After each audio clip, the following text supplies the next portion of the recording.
Hello, my name is Marcus. I'm the compiler of a collection of therapy quotes entitled 1001 Windmills of the Mind, a collection of advanced self-help quotes taken from what's often called the psychodynamic or the psychoanalytic perspective, which long ago, as I understand, was referred to by some, or perhaps many, as philosophical medicine or narrative medicine, all part of the general Gestalt spirit to know ourself, know thyself.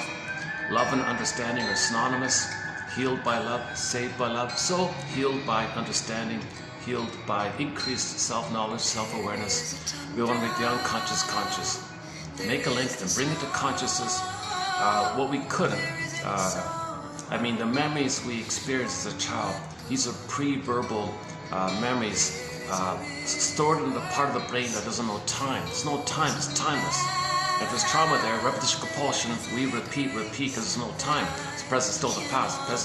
The present is like a new edition, a replay, a reenactment of the past, because there's no time in that part of the brain. So when you promote the sense of time, that's done by narrativizing, finding the story of what happened. That promotes a sense of time where you feel the present is not the past, the present distinct from the past. The past happened, yes, and that's called mourning. When you admit the past and the trauma of the past. Okay, baby had needs unmet, he's cried, baby rejected the feelings, baby wasn't held, baby wasn't soothed or comforted, mother made all these excuses, mother had all these justifications called the old cunning tales on her end. Okay, open the door, it's a 10-hour video on why so many mothers are failing the babies. But the byproduct is baby's needs didn't develop. His needs weren't met. And he signaled to them, hey mother, these signals are mine. These are signals, these distress signals of my stress, my fear, my shame, my anger, finally. These are signals that my needs were not met. And mother still doesn't get it. Whoa. Okay, so the baby has to kind of hold himself to his own anger. So he's kind of like turning to himself in a way. So his anger rebounds in, L-I-V-E. Okay, the baby wants to live and love, develop, go through the developmental process, have an identity, have an affective competence. He wants to develop, feel safe for that. He's got to wire in an interaction that he'll do for himself. So whether's there for him, he'll be there for himself. Whether's present to him, he'll be present to himself. Whether soothes him, he'll soothe himself. Whether sees and recognizes and accepts him, he'll do those things for himself. Baby needs this kind of interaction. Okay, the interpersonal leads to the intrapsychic, the model, the template, the scheme, the script, the working model. He needs a working model where he can do those things for himself. But first, the mother's got to do it. If the mother fails, that's kind of missing. So he throws it. So first things first, the feeling self goes down. Okay, the petrification of the feeling self. So this sense of embodiment, this sense of beingness, this sense of ontological self called your budding beauty, called your emerging self, feeling real alive, the goal, the ball. And we're meant to live from this kind of feeling self kind of place. Our morality, our ethics, our virtue, our feelings, we live there. We love there, we live there, right? That gets frozen, kind of suspended, and I call the rest of development, stunted development, developmental rest. So the imagery in this imperative is something might go frozen, or turn to stone, echo turns to a statue, or sometimes the symbolization of the feminine. So the soul, ensoulment, beingness, moon, still, yin, okay, feminine princess. Take the princess in a fairy tale as a symbol for the beingness, the feminine, the yin, okay, and then so you see in various versions in fairy tales to reflect or symbolize that our feeling self is not available to us. They have to get exiled. One common one is Miss Core, the princess core, meaning the heart of the person, the core of the person, the soul of the person, the heart of the person, Miss Core. Okay, the core self like that, the real self, the core self, authentic self. Okay, Miss Core, the princess representing this feeling self of us. Okay, Earth opens up, she gets pulled down. So the Earth, you see this chasm, also known as the gap. So the gap between what the baby needed and what he got. A huge gap like that, symbolized by the crack in the earth, a chasm in the earth, like a gap in the earth, and the soul had to go away. So you see, Miss Core got pulled down kind of thing. That's called repression, deep repression. So it's kind of lost deep in the brain. It's recorded, our budding beauty is undeveloped, it's hidden, it's exiled, it's hidden, and in the imaginal world it can go fly away. So the princess, in some versions, the princess morphs into a bird and flies away. So it's really kind of go I know not whither, bring back I know not what. Sometimes it morphs into a fox or other kind of animal that runs away like that, a deer or something like that. It can take, this motif can take numerous forms. Sometimes the image of the princess stays in that form, but she's locked in a tower like Rapunzel, in a coma like Snow White, and so on down the line. So that's the opening premise here, that we're born embodied, We're born with a budding beauty called an emerging self, a feeling self, feeling real and alive, that hum within called enchantment and embodiment like that. Kristen Wilson's line is, yeah, if you lose that and you don't feel embodied anymore, it's disembodied discourse that causes all these problems out there. Literally, you don't make sense. You don't make sense. If you're not in your body, you're not making sense of self. You don't have the sense of self, you're not making sense without the sense of self. And it's disembodied discourse that causes all these problems. Like that Woodman's line as well, if the feminine is wounded, well, your doing is distorted. So the doing is the masculine, okay, sun, moon, okay, like that. So the doing is kind of like grasping, repeating the past. The doing is called repetition compulsion, symbolic acting out, blowing up steam or something, trying to cope with the pain of losing your soul. So if we lose our soul, our doing is all an attempt to reestablish some kind of connection, okay, to resume development. It's all about connection. It's all about connection. See, the opening thing here is the baby wants to connect. Baby wants a secure attachment style. Okay, he wants to connect and have an attachment called a secure. Then he can have his identity, he can have his feelings, he can have his golden ball, his penis, he can resume development. So baby goes, the baby starts off with a blissful oneness with the mother called a psychological egg. Okay, it's kind of like a postnatal womb-like condition. Mother-infant dual unity. Okay, the two is one like that. So the mother and the child's ego, or the child's self and the mother's self, the child and mother, kind of one at the beginning. And he's nurturing in this, some people call it the soil. He's going to blossom in there, or he's going to, like an egg, going to, hatch out kind of thing. Some kind of metaphor where he's one with the mother. It's a kind of a continuation of the prenatal womb. Baby needs a postnatal womb called a social interpersonal womb. So the role of the mother is to provide that kind of intimacy like that. Someone said, let the baby sleep on the belly. Others say, well, leave the cord, leave the placenta. Others say, don't deliver the baby with the mother on the back with the legs up like that. Don't do that there. The gravity presses on the mother's blood flow and oxygen. He's going to be deprived. A lot of people say, well, leave the cord, leave the placenta, lotus birth, natural birth. Klaus kind of say, don't remove the baby because the hormones will go away and the separation baby will feel abandoned or something. And there's so many points about, when mothers are pregnant, they shouldn't smoke and drink. Oh, here's my change. Hold on a second. Yeah, hi there. Okay. Okay, ready? Thanks. Hang on a second. Wait a second, Kevin. Yeah, okay. Thanks again. Yeah, everything's great. Thank you.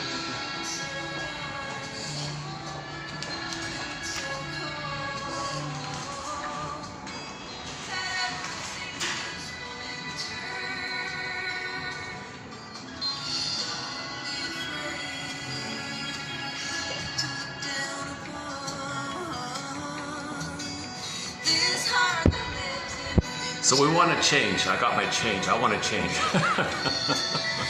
Transformation, change. So the baby is changing and transforming. He is developing and changing and growing and developing and changing, and the death of the old phase, birth of the new phase. There is kind of changes and developments called transformations like that.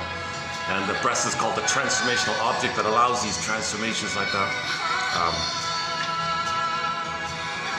Where was I? Yeah.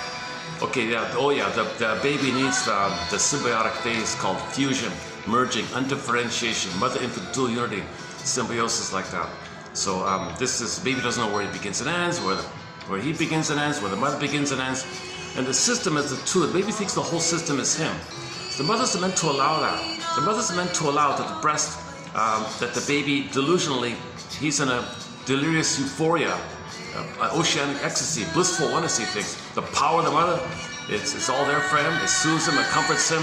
No time, no space, he's floating, his needs automatically met, no worries like that. So he's considered to be in the Garden of Eden, Shambhala, Shangri-La, Avalon, any kind of paradisical kind of thing. The baby's version of utopia, I guess, I don't know. So some kind of paradisical image in the myth of fairy tale is code for this time. It's code for this blissful oneness time. One guy calls it oceanic ecstasy. Maybe an exaggeration, but interesting he said that. Anyways, he's in a blissful kind of place. That's the theory. Baby has what's called infantile megalomania. He thinks he's the whole universe, or the center of the universe. He's special like that. Like the whole universe, just him. He's a solipsistic bubble where everything is for him. He's about him. He's the center. He's a king and a god, and he's a magician. he's got unconditional hallucinatory omnipotence. Okay, omnipotence of thought, magical thinking. He wants something proof, there it is. He needs something proof, there it is. Later on, he makes a gesture, mother picks it up, there it is. He thinks he's creating all these things. He's a magician like that.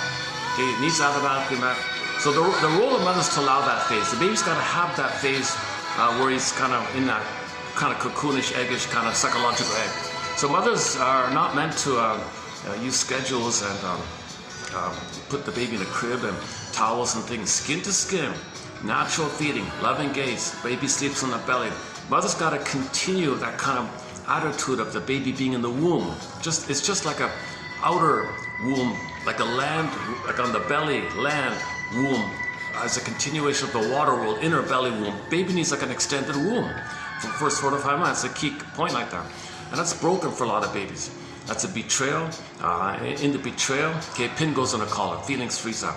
Okay, princess flies away. Now what? Okay, he's going to be angry by this.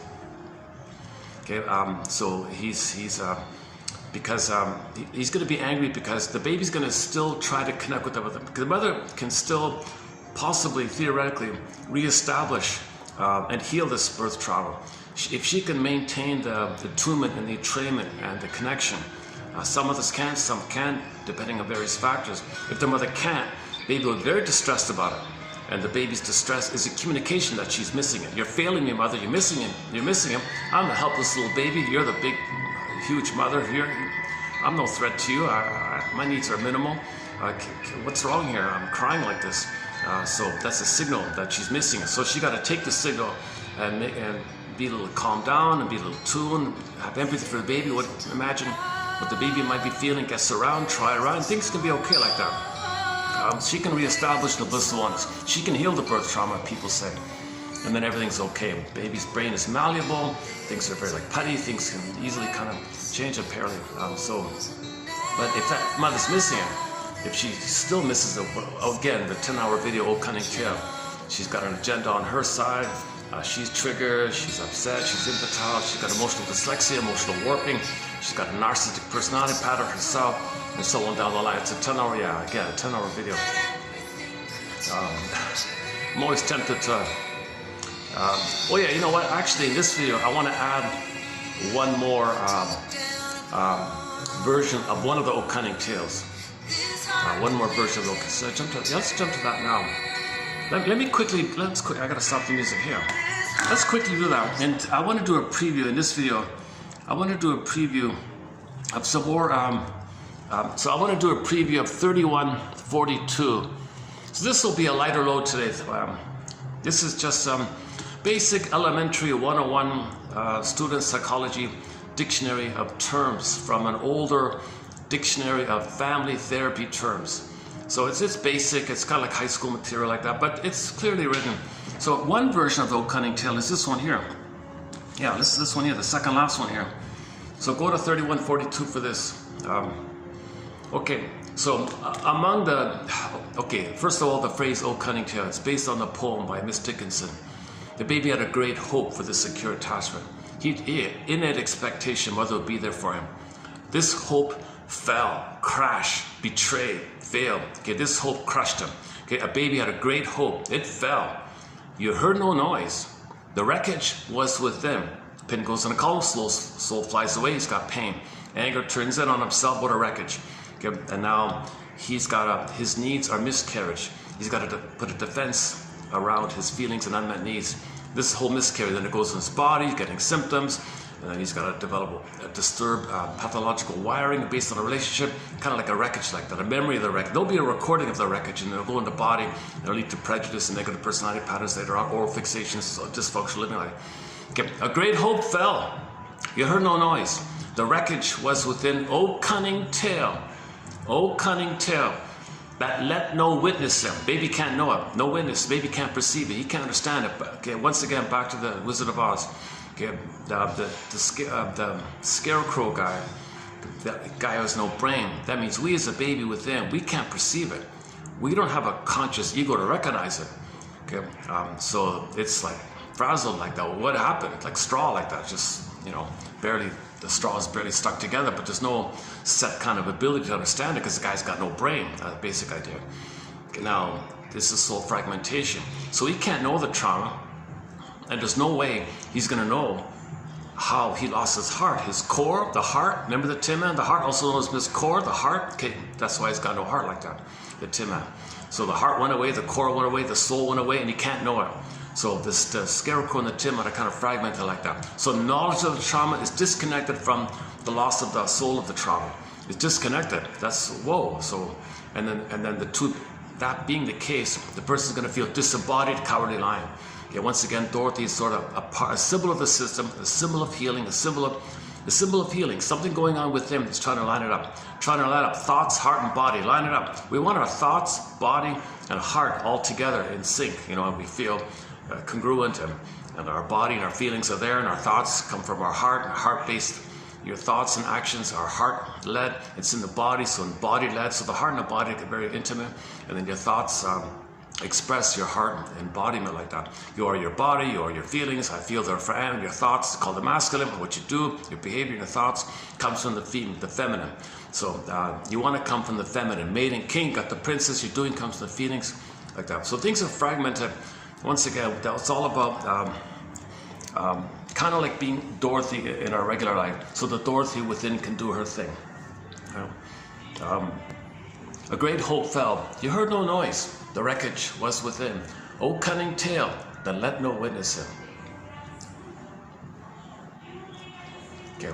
So among the dozens of reasons on why a mother is failing the baby, betraying the baby, okay, man oh man, I'm tempted to kind of run through them a little bit because they're really important, and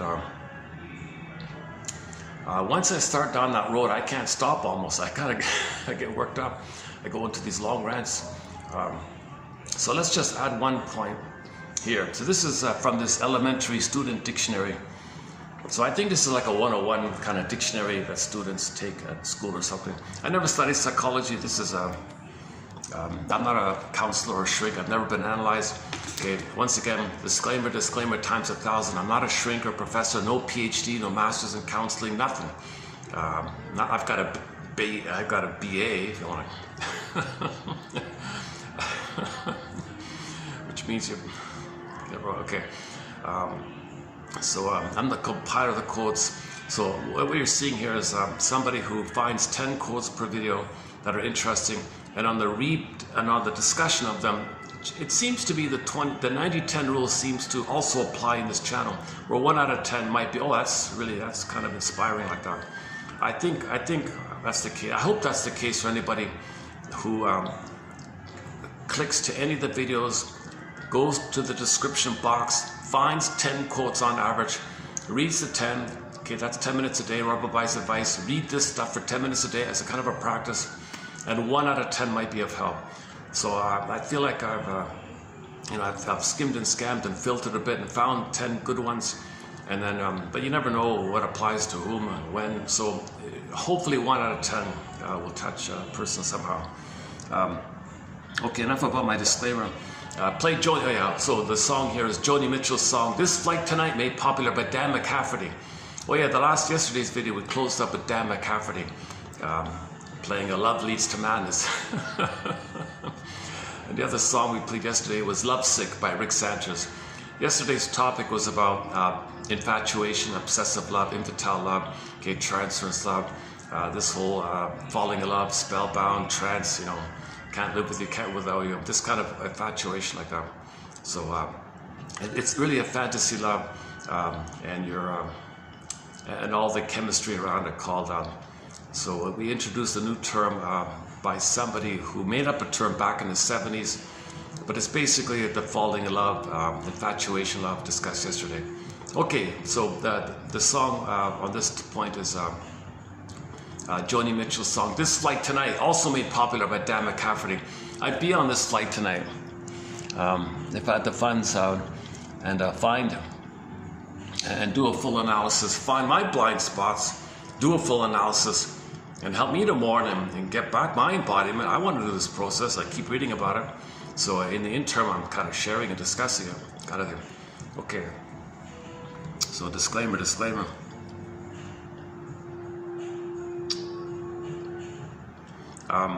Okay, so I want to do this one of the old cunning tales.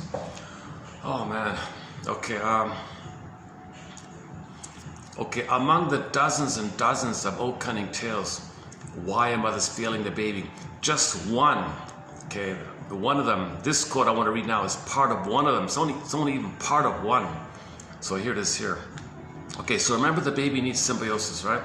Baby needs blissful oneness. What about the mother? What about if the mother never got symbiosis herself? What if she herself, when she was a baby, didn't receive the blissful oneness, didn't receive that womb, didn't receive that psychological, that blissful oneness? What if she didn't get that phase of fusion, differentiation, blissful feeling? What if she herself never got as a child?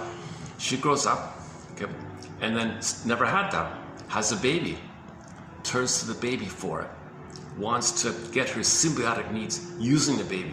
Like, whoa, okay, what a huge betrayal. That's called parentifying the baby. Gonna turn the baby and make the baby mother her and be a symbiotic object for her, a self-object for her. The mother might even say, I made you for this. I made you to find me. I never had a blissful oneness. I never had a mother. I made you, baby, so you'd be my mother for me. Baby's freaking out here. Holy, you know what? I can't do this for you, mother. Mother, I'm entitled. I'm demanding. I gotta have my development. I gotta have my identity. And she's in a compulsion. She's in blind anger, justified, makes excuses. Mother's rights, mother. She makes all these kind of... When people are doing these things, the final cloak, among the defense mechanisms, the last one on the top is called rationalization.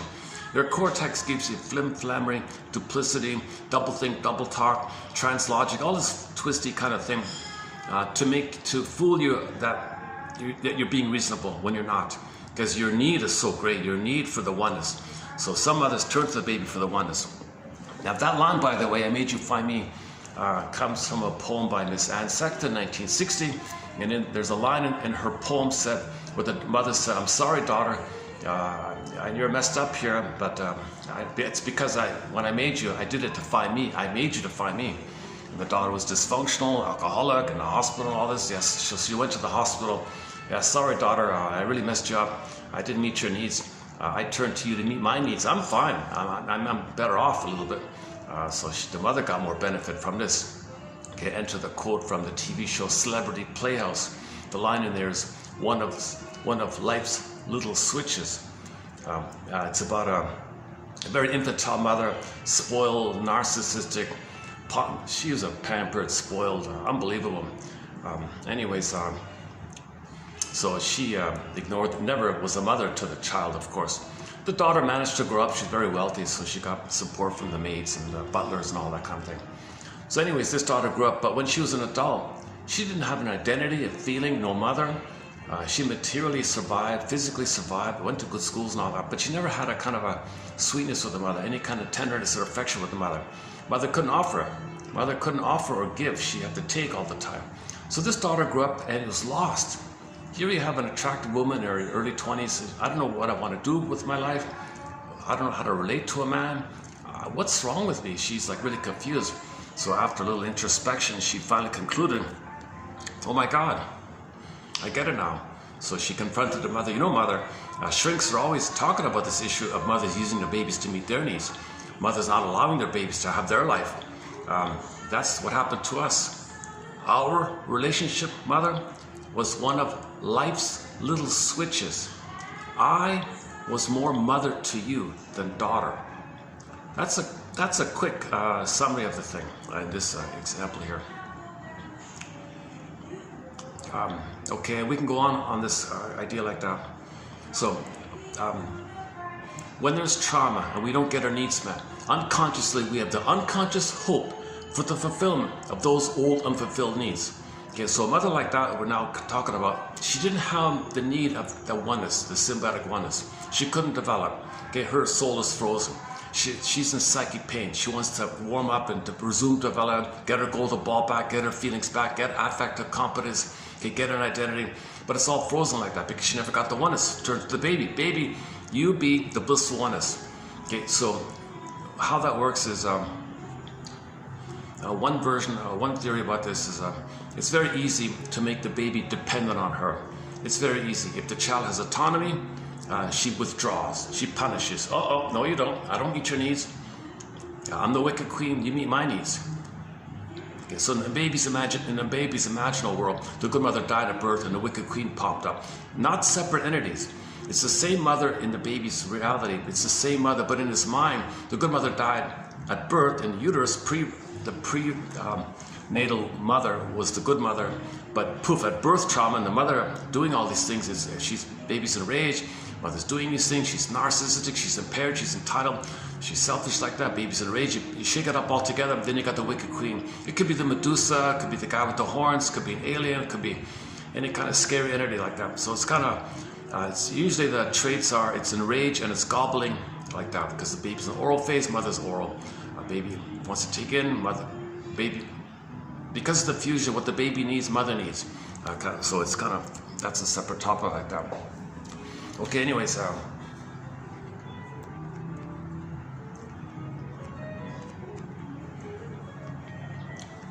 okay, so how the mother creates this symbiosis for her is to create a dependency. She can create an emotional dependency on her. Why? Because then she'll always have the kid around who will be afraid to be autonomous, who will be afraid to know themselves, who will be afraid to have a beingness and a sense of self. So the wicked queen eats the heart. You see it in Snow White. Wicked queen wants to eat the heart. Okay, that image in Snow White where the wicked queen wants to eat the heart, okay, that's what that means. That's what she's trying to do. To create an other out there who's a presence, who can't leave her. Okay, she controls it. Okay, that means she never feels alone. Okay, this child is always dependent on her, turns to her, makes her important, center stage. So she always gets this kind of supply, quote unquote supply. Okay, so she's quote unquote getting this constant sense of attention called narcissistic supply, ego supply, whatever you want to call it. Okay, so she's center stage and someone out there is doing this. It never works. It never works. This can go on endlessly. It never works because this is symbolic of the mother. The child is a symbol of the mother. The child can't actually be the mother. That wicked queen is not a baby, and that little baby who's being hurt is not her mother. You're not in the nursery, no time machines. You can't flip things around and change the past. But she's in a symbolic repetition compulsion as if to get those needs met. So remember, that part of the brain doesn't know time. See, there's no time. It's timeless. And you repeat when there's no time. The present is still the past. In the present, you do things symbolically of the past. You cast people into roles. So the child's going to play the role of the missing mother. She plays herself still as the baby and turns to the baby as a symbolic mother. Okay, so to have that source of the child being a symbolic mother, she's got to crush the baby's autonomy, initiative, self-agency, soul, heart, love, beingness, authentic autonomy, authenticity, true self, real self. She's got to crush all that. That's eating the heart idea. So how that works is number one, okay, the rough handling. Okay, so because the mother's so angry, okay, she handles the baby in an angry way. Okay, so that's the laces nightmare, the nightmare of the laces. Okay, she angrily hangs the baby. I hate you, baby. I hate you, mother. I'm gonna squeeze from you. You give to me, mother. Okay. Her thoughts are very toxic like this and correspondent. That's the poison comb. Okay. Now she's got to keep the baby alive. So when she does feed, let's assume she feeds. Okay. The toxicity and the cortisol and the stress go in the breast milk. The baby gets the stress milk. So nipple, stress, cortisol in the milk. Put it together. Round, red, apple, nipple, stress, cortisol, milk, poison apple. It's a toxic feeding like that. So you put it all together. The mother eats the heart. Finally, right? It's a metaphorical. It's not a physical death. It's a metaphor of a soul death. The mother murders the child's autonomy, i.e., murders the child's soul, metaphorically speaking, because the child won't be autonomous. Now, when the child's down and out, and the child's helpless, then she might be nice. She'll reward the child being compliant and dependent. She'll reward regression. She'll reward this setup.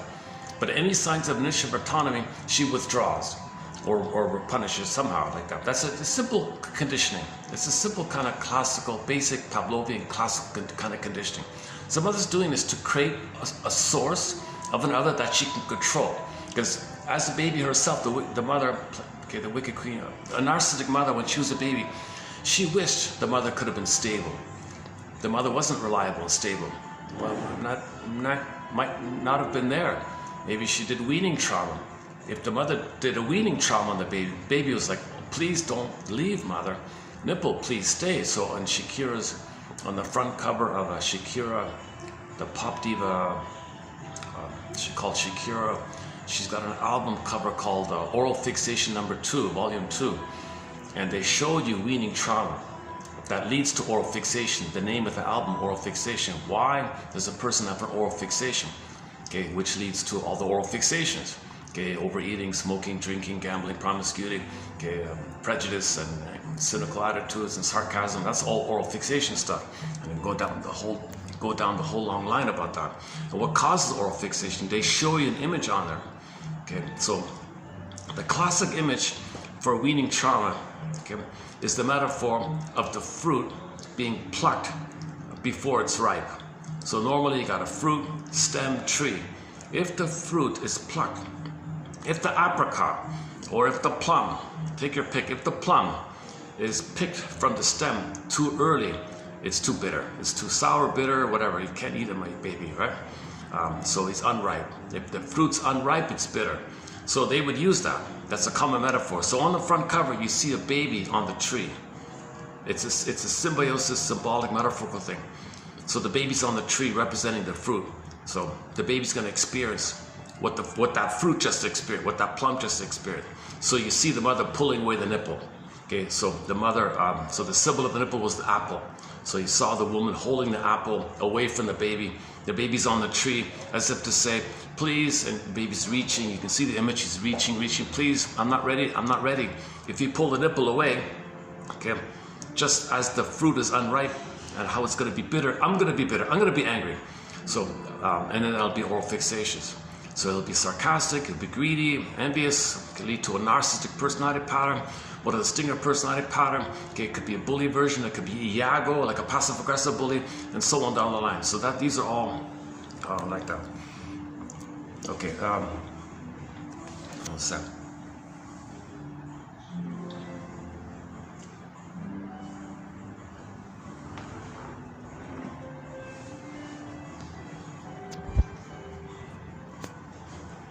Okay, where are we here? Okay, where are we here? Let me my thoughts wandered a bit that way. One second. Are we getting the clouds here? Just finished raining now.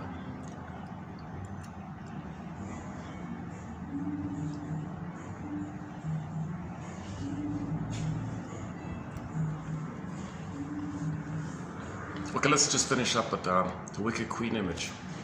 Okay, the Wicked Queen stands for narcissistic mother, impaired mother. Okay, a mother who was never held. Okay, this is also called holding. So this mother, okay, who wants the symbiosis with the baby to hold her, so she can develop, get her feelings back, get her identity back, get the attachment back, get the secure attachment that she never got. So the mother never got a secure attachment style, thereby. That's a weaning trauma, attachment trauma, etc. Thereby, identity frozen, feeling frozen. So she's stuck in survival mentality. If the mother's stuck in a survival mentality, okay, that's just that she thinks it's jungle, she's entitled, gotta survive. She only thinks like survival like that. So she's being dominated too much by the limbic system, the amygdala, this ancient part of the brain. Because the feeling self is frozen. So you go back to the survival place. We're not meant to live from the survival. Automatic nervous system is just there for like if there's an earthquake or some, when you're driving, there's a drunk driver or something, you gotta, those are kind of things. You're not meant to live in a permanent 24/7 hypervigilant, 24/7 frozen emergency, constant emergency, permanent emergency. You never relax like that. Lowen likes to say that the body reflecting that might lead to hypertension like that. So the tense muscles reflect frozen fear, frozen anger, 24/7 frozen emergency. You're just stuck in this frozenness like that. So you're not feeling in a result because you're always afraid, you're always angry. Anger is like the buildup of the fear. First there's the fear and the stress and the worry and the shame. Then the final pathway is the anger, right? So it's also called frozen anger, hypertension like that. So that's not. We'll pick up on the low-end material another time. Okay, where are we here? I'm kind of distracted by something. Give me a minute to settle in here. Hold on a second.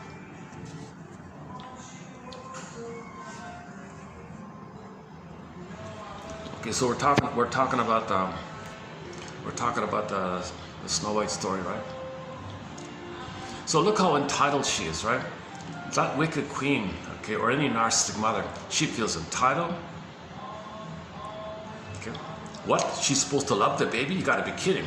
She's entitled to receive. The baby was put on there to serve her. She feels like this evil queen. Okay, the mother being evil. Let's clarify something. The mother being like this. Anything that's considered cruel or evil like this by a mother, anybody who's narcissistic, that's all a frozen anger. Now, what's frozen anger? Okay, a frozen anger is the frozen cry for love. Okay, so even somebody who's so harmful like that, that's frozen anger. But what's frozen anger? Where does anger come from?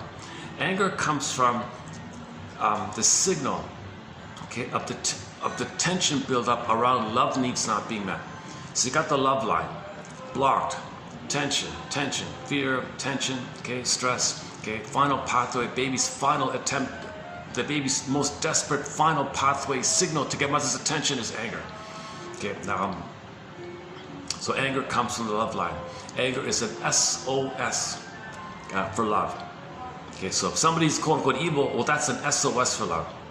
Okay, if they're being harmful and destructive, okay, that's really, if you trace it back, it's an SOS for love. So that mother, the wicked queen, all that, her behavior is such a dramatic, over-the-top SOS for love.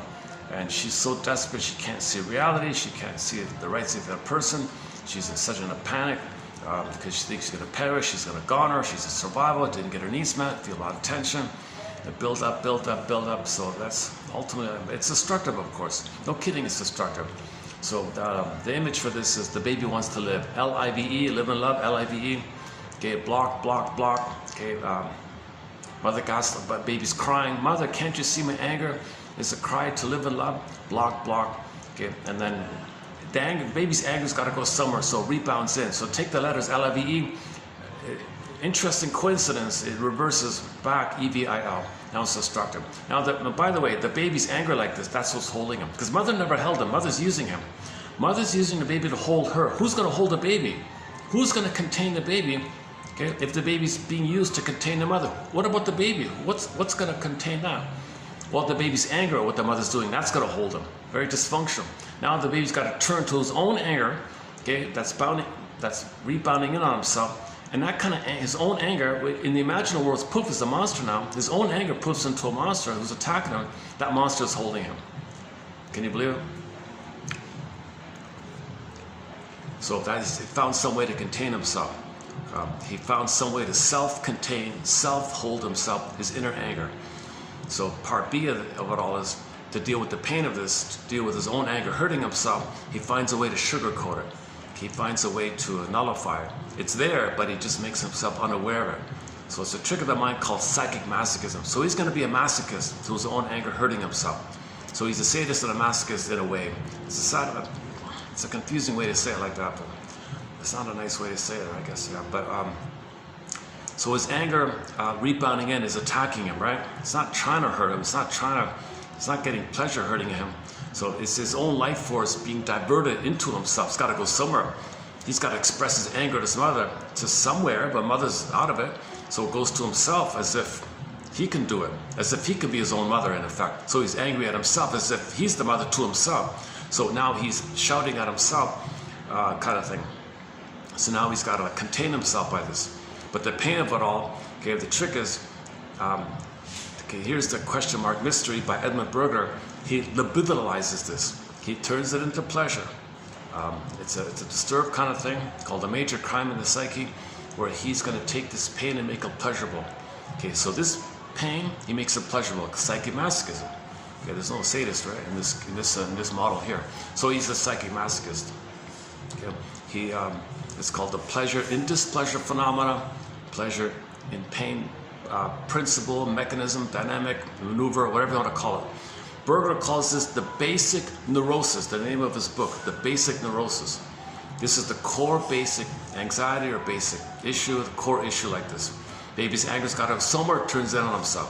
The way to deal with his own anger turning in on himself, the only way to survive, he can't be passive. He can't be passive to his own anger hurting him.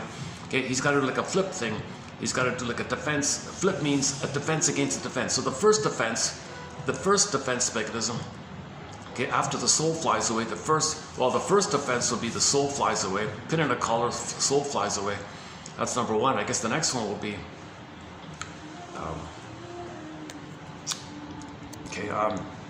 that's when first the anger turns in on himself.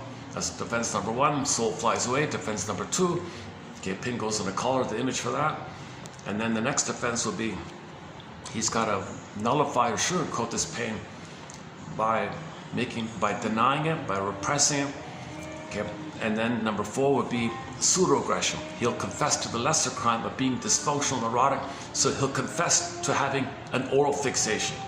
And that oral fixation will be pseudo-aggression. He'll be active, he'll think he's important, okay, but the rigmarole thing, he's fixated at the rejection point. He's fixated at the masochistic place. Now he can distract himself. If he's successful, it's called sublimation. If he's not, you can see he's miserable in life. Okay, so that's either version. The successful version of his misery is called sublimation, or the unsuccessful one called neurotic living, overt neurotic living. They're both miserable underneath in effect. Just some have a way to channel their anger in a socially acceptable way. That's called sublimation. So he gets benefits like that. Society approves of him somehow, although it's still going on with him. Okay, another door is called the Edmund Burglar psychomasochism theory. If we open that door, that's another 10-hour video going down that one. So we got one door about the old cunning tales around why mothers fail the baby. That's a 10-hour one. Another door is all the oral fixations, different. Another one's psychomasochism.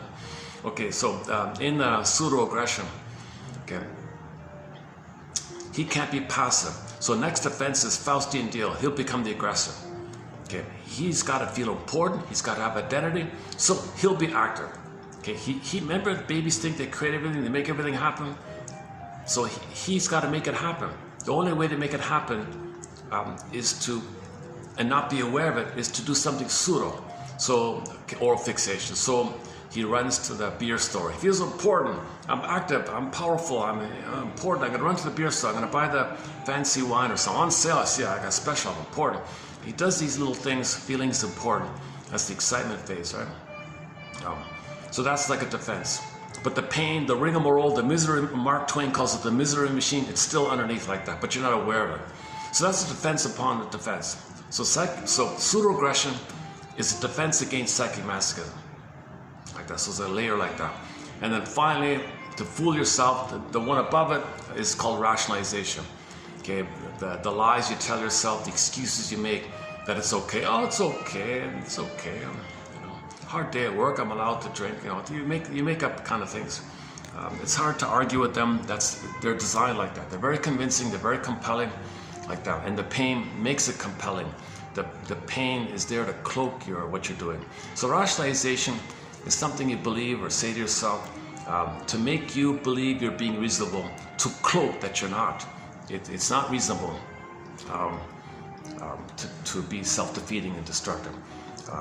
Now, consciously in life, people want to be happy, but the misery machine it's a cloak for the unconscious setup of you're tied to the mother, you're loyal to the mother, because misery means you're going to be loyal to the mother. You're trying to save the mother. Dysfunction means you're trying to save, please, cure the mother. So all dysfunction and neurosis means you still want to save the mother.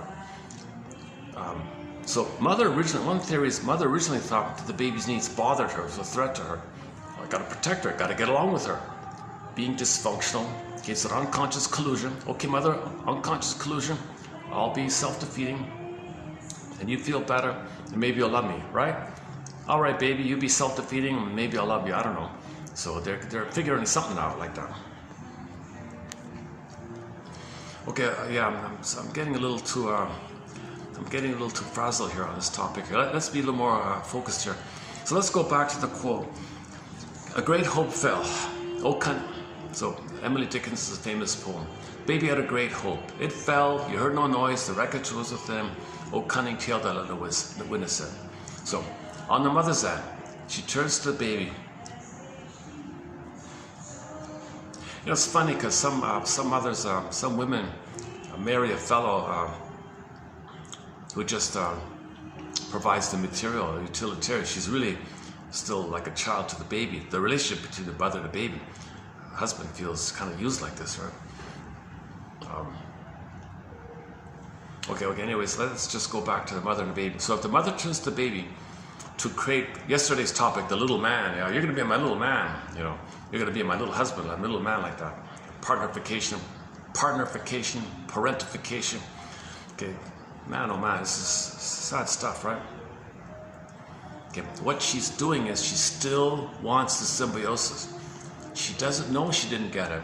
She's still trying to get it. Okay, the goal of therapy is to be aware of what you're doing, to admit the truth that mother failed you, mourn the loss, okay, and then you get the narrative, you narrativize the trauma, and then you mourn the loss. Okay, it's the mourning that's the healing. This mother's not mourning. She's still trying to get what she didn't get. She's still trying to get what she didn't get back decades ago. She's still doing it. Okay, past that critical time, past those formative years, you can't still do it. Okay, a person could eat ice cream for 20 lifetimes. It's not going to give him other sweetness and soothness and comfort that he should have received back in the nursery. So once it's past that critical time, you can symbolically search for mother as much as you want. Money, greed, smoking, drinking. It's not gonna do the trick. It's not gonna take you correct. But this mother turning to the baby to nurse her, okay, it's not gonna work. But she's unaware. She's unaware. See, repetition compulsion, it's an unconscious dynamic usually. When you're caught in it, you're not really aware. You're not really aware of it. Now, observers might notice it, but you'll say, "Mother's rights. I'm a good mother. How dare you say this?" No, you're not supposed to use the baby to comfort you. Well, the baby. Well, I'm gonna make the. Why not? Babies. I have the right. I made this baby. It's my property. No, it's not your property. Your baby's a human being. Your baby has feelings and rights. The rights of the baby. The rights of the baby to be himself. I don't know what you're talking about. Babies have no rights. That's my thing. I own it. No, you don't own the baby. You don't. You got. Oh my God, right? So she'll make excuses, thinking, "Well, I made it, and I spent 9 months." And she has these rationalizations, these very disturbed thoughts that makes her believe what you're doing okay, but it's not to the outside observer. It's not. So she's got like a wall like that. That's the bias of the need. The need is so great. It's like, they call it like a bias like that, some kind of stubborn bias like that. Yeah, actually, yesterday, what was it? Yeah, actually, hang on a sec. There's a new term. There's a kind. Okay, I'll look it up later. There's another kind of fill-in-the-blank bias that describes this.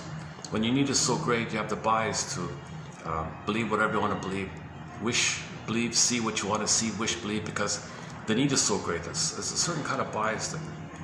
It's a kind of perceptual bias, but there's another term. There's a synonymous term for that kind of bias. Anyways. Okay, so the mother turns to the baby, wants symbiotic union, right? So here it is here. Okay, an unresolved symbiotic attachment between mother and the baby. Okay, the attachment is initiated by the emotional immaturity of the mother. Okay, she's emotionally immature, she's emotionally infantile, emotional dyslexia, emotional warping. Yes, she developed biologically. Yes, she might have 10 PhDs. Yes, maybe she won 10 medals or something. But we're talking about the emotional area. Okay, we're talking about the inner life area. So that's the arrested. When people say arrested development, they mean in the feeling area. It's called affective stunting. Affective incompetence, a dysfunctional feeling system. They're not feeling anything. Remember, it's all frozen. The feeling self's frozen. You're only coming from the stress response, fight or flight, spaced out, fight or flight, angry, justified, spite, vindictiveness, hostility, okay, revenge, entitlement. You're coming from this kind of survival mentality. So she's got no feeling self. That's affective incompetence. Okay, if you don't have your feelings you're emotionally illiterate, so to speak, right? So she's not coming from tenderness and warmth and sweetness and care and all that. She's not coming from that kind of place, right? Where are we here? The attachment is initiated by the emotional immaturity of the mother, who uses the child to fulfill her own emotional needs. Okay? Can you see it there? Does it show up? I don't know if you can see it here. Okay, an unresolved symbiotic attachment between child and mother. The attachment is initiated by the emotional immaturity of the mother, who uses the child to fulfill her own emotional needs. Okay, there's the crime. Okay, that's the major crime right there. Mothers are not supposed to use the baby to meet their needs. Mothers are there to meet the needs of the baby. It's not the other way around. It's not supposed to be one of these switches like that. What an incredible arrogance to feel that a grown woman thinks that this helpless little passive little baby who's still kind of in a psychological womb state should mother her. What a twisted, painful thing for her to feel that that's okay somehow. She's in denial. She doesn't have any feelings to tell her she's in denial. She's in a hallucination almost, like she's now, remember, people develop in other ways. She can pay the bill, drive the cars, but we're talking about the pain of the feelings being lost and the rationalizing brain giving you excuses. But in other ways, she can develop, right? Again, okay, where are we here? An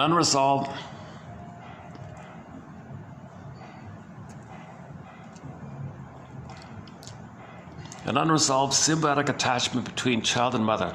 The attachment is initiated by the emotional immaturity of the mother, who uses the child to fulfill her own emotional needs. My rights, mother's rights. Okay, so the line here, play the clip from the film Now Voyager, Mrs. Vale, right? This really aggressive, verbally abusive, extreme curmudgeonish kind of woman. Okay, so she had a daughter named Charlotte, played by Betty Davis. And she treated her daughter like a servant, like a thing. She objectified her daughter like stonified or petrified, like a thing, and demanded and shouted and barked at her to take care of her, do this. She ordered her around, a very violent, aggressive woman. This daughter was miserable. She had a nervous breakdown. So finally the shrink was brought in. Fix her, something's wrong with my robot daughter. She's not serving me properly. Oh, the shrink was like shaking his head. Holy, you know what? So the shrink had to intervene and confront this verbally aggressive woman. What do you think you're doing here? Look, it's my right. I have a right for this. I have a right to be attended to and served to. No one ever served me. I have a right to have my instantaneous needs met. I demand, I want, I wish, I want. That's what the baby's in. The baby's in that state. I wish, I want, I wish, I get. Okay. It's like instant gratification. The baby gets that kind of. The mother's doing it. The mother's coming from the logic of an unborn child, or just born, a child before the age of 18 months. She's thinking like that. So she said, okay. So the shrink intervened and said, nonsense. Your daughter's a human being. What are you talking about? No, your daughter's a human being. She has a right to feel. The mother doesn't understand that, right? She can feel. The mother has a right to feel and live her autonomous life. And she was barking about it, back and forth a bit like this. Long story short, she finally respects the shrink. He's kind of standing in like an authority figure for her a little bit. So she grudgingly accepts it, kind of thing. Then the shrink gives Charlotte a little slip from Mr. Walt Whitman's poem. Now, Voyager, seek thou forth and find yourself. Go! Take off! Buzz away! Get on the motorbike! Take off here! Find yourself! Get out of here! Emancipate yourself from mental slavery. So he kind of helped her break free from this kind of thing. Great little scene. It's a staircase scene. You can see the shrink, really cranking himself up to prepare for this woman, because shrinks become shrinks because many of them become shrinks because they themselves want to break free from a demanding mother like that. So he did it himself, so he's a little familiar with this kind of thing, I guess.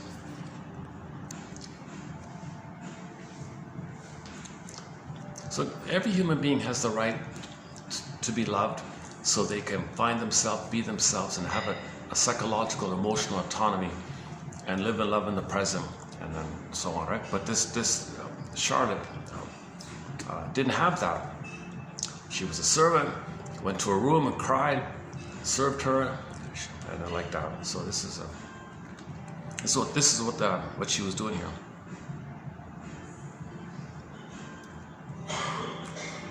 So that mother had an unresolved sympathetic attachment and turned to Charlotte for that.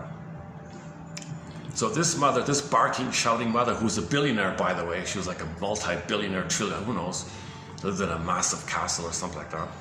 Very immature, okay, extremely infantile, immature. Right? All that rage and shouting and barking, that's the infantile. That's the adult version of the baby's colicky, screaming, raging, flailing, kicking about. That's the adult version of that. Okay, this woman's not a parent. She's an infant in the body of an adult. So remember, other parts of the person develop. The body develops, the chronological age, the bodily develops. Okay, and the cortex in terms of knowledge and getting 10 PhDs develop and doing mathematics, that develops. Okay, but this screaming, colicky, and pain baby is still there. You see, and then you give that baby the power of the adult capacities to that baby, and you see her shouting and demanding and barking like that. It's still the baby within, right? The enraged baby within. Seek thou forth and find yourself. Not a great movie, I don't recommend it, except for that scene. Just for that scene with the shrink, Dr. Jack Quith. That actor played an opposite character, a cruel character. Ironically, I like that mother. And when we talked about the Pied Piper story, I mean the live action version of the 50-something one, Pied Piper. He played the cruel man there. He played he played opposite characters actually. Okay, where are we here? Now some mothers, what some mothers do is,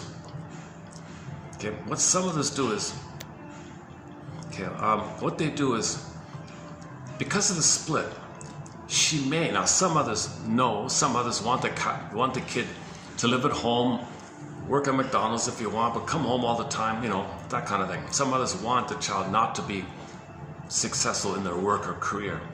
They don't care about that. They want as much attention from the kid as possible. Now some others do a bit of a little slightly better thing.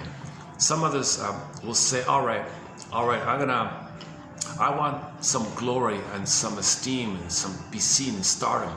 So what I'm going to do is, some others go to Rinsley for this. Rinsley asked the question, how is it that a person can have 10 PhD and still be tied to mother's apron strings? How is it possible for a man to be tied to mother's apron strings and still get 10 PhDs? And how does that happen? Well, back to this point. The mother says to herself, I'm going to work it out here with this kid where I will reward any kind of homework and academic, and that'll be okay. They'll be split. That'll be supported. But if at any moment the child shows emotional freedom, emotional autonomy, I punish him. So, but I'll reward his academic abilities. I'll let him do his homework or something. Some others, so you got two versions here. One quote was that the kid was doing his homework. The mother slammed the books across the room. You don't do that homework. You have any questions? You want to know something? You turn to me. I'm your everything. The translation, the mother saying to the baby, you're my everything. So that kid couldn't finish school and all that. Fail. But the school system gives everybody C's, so they all pass. Anyways, enter the TV episode, Good Times. The J.J. Walker, I just saw in season 1. They did an episode about this. So a very funny guy, J.J. Walker, the beanpole guy, the tall, thin guy, right? So he didn't pay attention in school. He just wanted to be an artist. He didn't care about any of his subjects. But to everybody's surprise, he got all C's. He passed. The parents freaked out. This guy knows nothing. He can't do math. He can't answer. He doesn't know history or anything. How is he getting all these C's? So they go to the principal, and you hear the humorous kind of thing. look, we got to get funding here. We want to look good. We want our kids to pass, so we get funding. The more kids that pass, the better we look, the more money we get. So we give everybody C's for this purpose, but he's not learning. Look, it's a deal here. Don't you want to? So the parents are saying, look at this whole thing. So if you want to, I just discovered that show, Good Times. I'm in the middle of, I just finished watching season 1.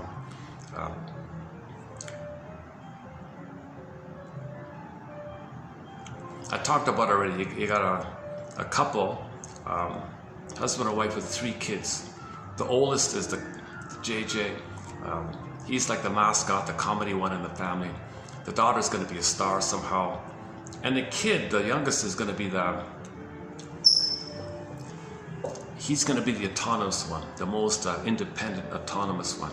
So he's going to represent the lost child, a loner one. He's in the library all the time, reading things all the time, like that. She wants to be a glamour star, and he's the clown, so they play like a family system. So there are no scapegoated children in that family, actually.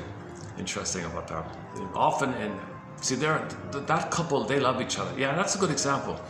Oh yeah, I forgot about that. See, that couple, they're very fond of each other. They've been married for 20 years or something, and they still have a rapport and a playful affection towards each other. They still appreciate each other. They're both kind of honest, hardworking people like that. They have shared values like that. So they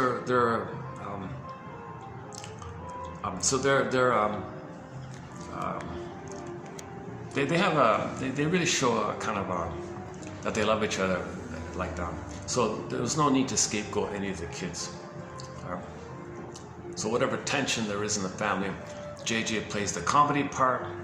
Okay, whatever lack of freedom they had, the youngest kid is doing that with the loner one, and then the daughter's gonna maybe be a star and they can be seen.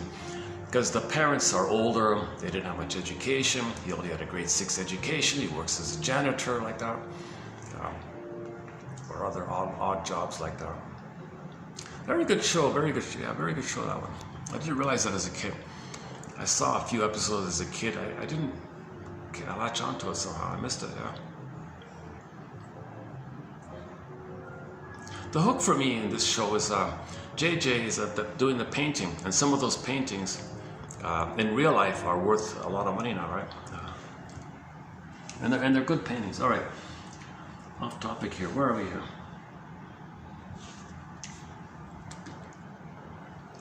Okay, so those are just two of many clips on the engulfing, enmeshing mother. Okay, the Mrs. Vale from the film Now Voyager, and a minor one called The Celebrity Playhouse episode, The Fleeting Years, the one about life's little switches. There's many more, so let's just leave it there for now. Again, an unresolved, symbiotic, blissful oneness, blissful union between the mother and a child. What's going on here? Why is it unresolved? Why does the child have an unresolved symbiotic enmeshment? Okay, it's stuck in the tar pit of a negative symbiotic fusion. This is the tar baby stuff, right? The tar baby kind of thing here. Okay, the attachment is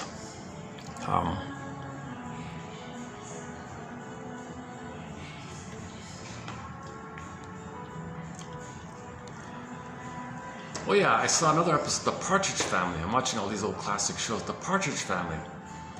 There was a guy, what's her name? The daughter, Keith. So David Cassidy plays Keith. He's got a sister, about the same age, I'm not sure. It looks like they're the same age. So the sister is in love with some really model, nice-looking guy or something. He's quiet and polite and handsome guy. She's attracted to him. But it turned out he's a very clingy, enmeshing character. She ran for the hills. He referred to her as a tar baby. He was a tar baby, sticky on her, very like that. Interesting, yeah. Okay, where are we here? Oh, the split. All right. Okay, the split. So some mothers don't allow the child's cognitive development to guarantee her the child's dependency, because she wants her fix. She's addicted. The mother's addicted to the child's misery, and the child's going to be addicted to misery because of the emotional contagion effect, the loyalty effect, the familiar effect, the attachment effect. The child doesn't know how to break free. So the mother is a tar baby. So put it this way, the mother's a tar baby, and the baby's the bear rabbit or something like that. Okay. Now some mothers are a little bit better off. Some mothers say, all right, I don't want to be too greedy here. As long as the child is emotionally dependent on me, I want some narcissistic glory. I want to vicariously be seen by the world. So let my child be a star and successful, and I'll live through them vicariously. I want to be a voyeur narcissist. I want to vicariously, voyeuristically, in a complementary kind of way, dependency kind of way, live through my kid's stardom. So, all right, kid, you be a star in the academic world or work world or something, but you never love anyone else. You only love me. If you marry someone else, it's a utilitarian thing. When I call, you come running, like that. And then, by the way, if that person does marry somebody, now enter the Twilight Zone episode called Young Man's Fancy. So in that one, a guy was a mama's boy. He tried to marry a girl.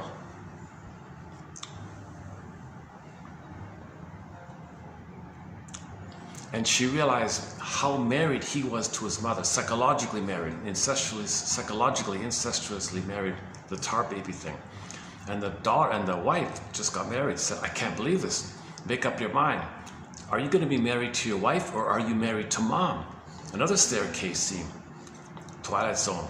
He said, sorry, get out of here, I'm married to mom. Whoa, she freaked out, crying, ran down the stairs, depressed like that. I can't believe this. Now the healthy version of that was another Twilight Zone episode called Nick of Time. Same kind of thing. The wife said, look, are you married to mom, or are you married to your wife? Okay, hummed and hawed, finally said, you're right. Back off, mother. Get out of here, leave me alone. I'm married to my wife here, I'm not married to you. So he broke free and married his wife, and wanted to live with his wife. So that was a successful separation from the mother. Nick of Time. A failed separation was Young Man's Fancy. So you can see the two kind of things like that in this area about, can a son untangle himself from the tar baby mother? Okay, Nick of Time he did. Young Man's Fancy, he was stuck in the tar baby. Very sad. If you want to see a man who's still stuck in with the mother being a tar baby. Okay, the mother was a tar baby, and the son was stuck in there when he's married to mom. Then watch Young Man's Fancy. I discussed those two episodes about a month ago. Whoa, So this is all called the mother complex, the Medusa. Mother complex, right? Jocasta complex, passionate mothering, whatever you want to call it. Okay, now some mothers allow the child's autonomy, right? Okay.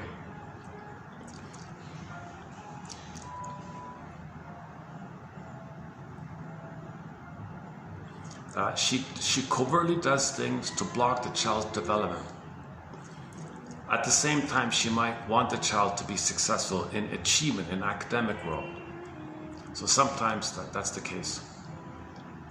Okay, the child, once entangled, tries to perpetuate the symbiosis along with an opposite effort to grow up. The father's not around, usually. The father passively permits himself to be excluded from the intense twosome and marries his work or other interests.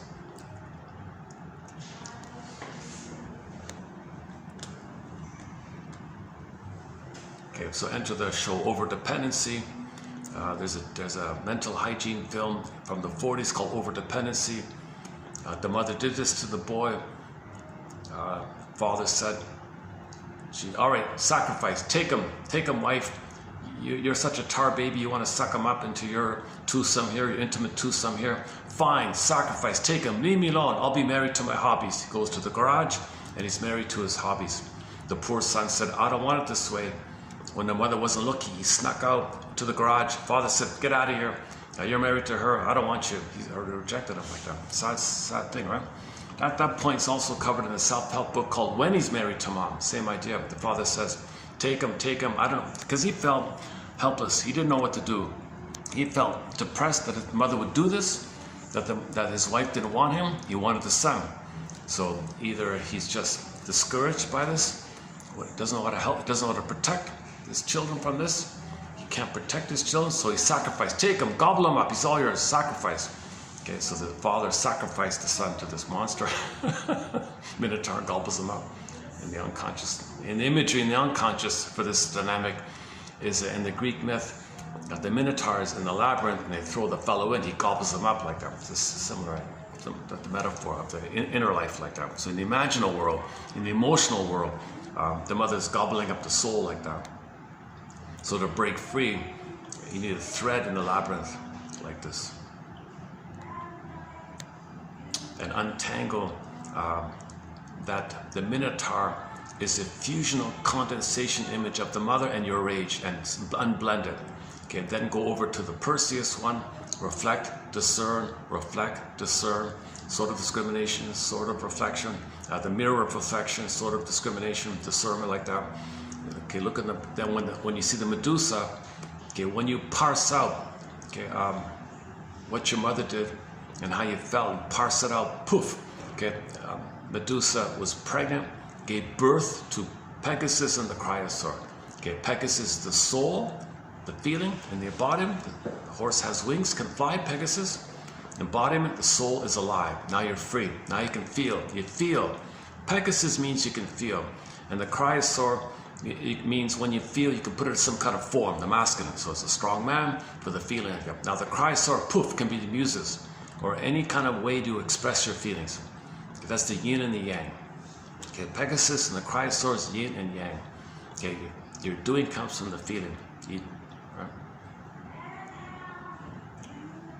So in order to resolve the mother complex, get out of this mother complex, tell the mother to back off kind of thing, you got to understand her and discern, reflect, You don't want to attack your mother. There's no point in trying to convince her or shout at her or reason with her. No, you got to understand. Healing is about understanding. Saved by understanding. The Twilight Zone has episodes about this. If you fight with your mother, pick up the phone, shout with her, tell me the truth. You used me, didn't you? You thought you were entitled to use me to take care of you. Admit that you're a narcissist. Admit that you used me. Admit that you lied to me.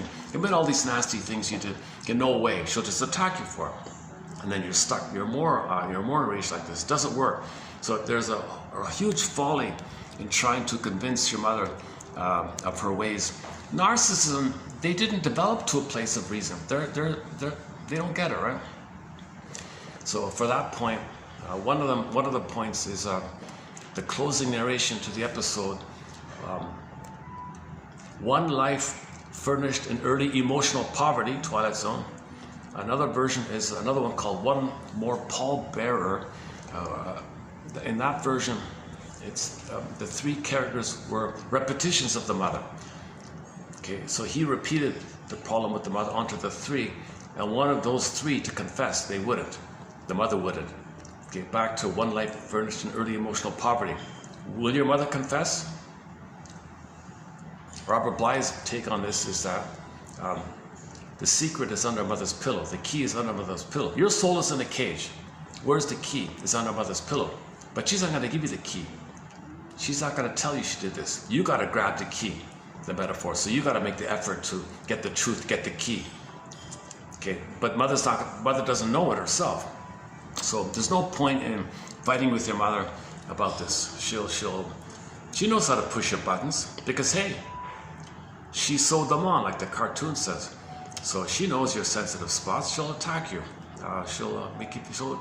She'll use all of her old typical guilt trip tactics, which may be okay because then you realize consciously, that's what you did to me my whole life. You're still doing those same old guilt trip tricks on me. Holy, you know what? So you can try again. You think you can fight with her, you can reason with her, forget it. You might get angry, you might have fantasies. Come on, confess, tell the truth. She can't do it. Narcissists, they can't apologize. They have no identity. They have no identity and heart and feelings to apologize. And you're fighting for an apology for someone who can't feel or something. It doesn't work, right? So to get out of this entanglement, you have to understand why she's like that. Okay, why she's so immature and impaired, and understand that you're not going to get her apology. The folly of doing so. So in the Twilight Zone, One Life Furnished in Early Emotional Poverty, the line in there was, isn't it bittersweet that you're, well, the first part was, isn't it bittersweet that you were dysfunctional, still trying to save the mother? Now you realize it's hurting yourself, so you want to break free. Would they tell you? If they remember, would they even remember the things that did hurt you? Would they know, care, feel, tell, apologize? No way. Forget it. So you got to realize you decided how to cope with this. If you get that point, then you're the master of your fate. If you get this secret, okay, then ultimately you can free yourself from a useless burden, from dead cargo, from the Twilight Zone, the unconscious. It's a great, I played that closing narration a few times already. One Life Furnished in Early Emotional Poverty. Let's go back to the quote here.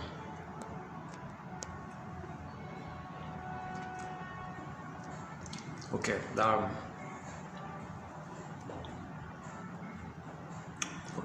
the child, once entangled, tries to perpetuate the symbiosis along with the opposite effort to grow up. Okay, this quote here is, okay, the version here, the version of this point is that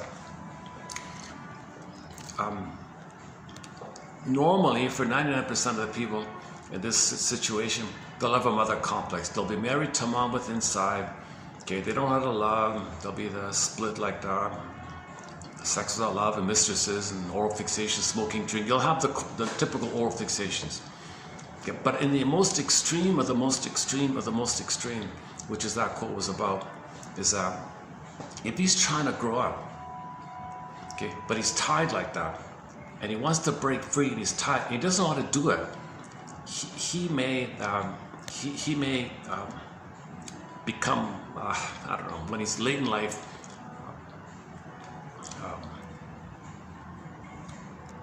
okay, so this quote's about the most extreme effect. So maybe due to other factors, he might develop Alzheimer's or dementia, or those kind of things. So this was about the most extreme of the most extreme on the spectrum. It can lead to that kind of schizophrenia, dementia. That was the point there. Okay, let's leave it at that. Right? It's all about symbiosis. A good book on symbiosis I recommend is Mel D. Faber's book called New Age Thinking, or anything you can get by him. Okay, he's kind of focused on this symbiotic thing. The theme of his work is this unresolved symbiosis. An easy to find book of his is called The Psychological Roots of Religious Belief, one of his earlier books, a good book. If you can get New Age Thinking, I'd recommend that one.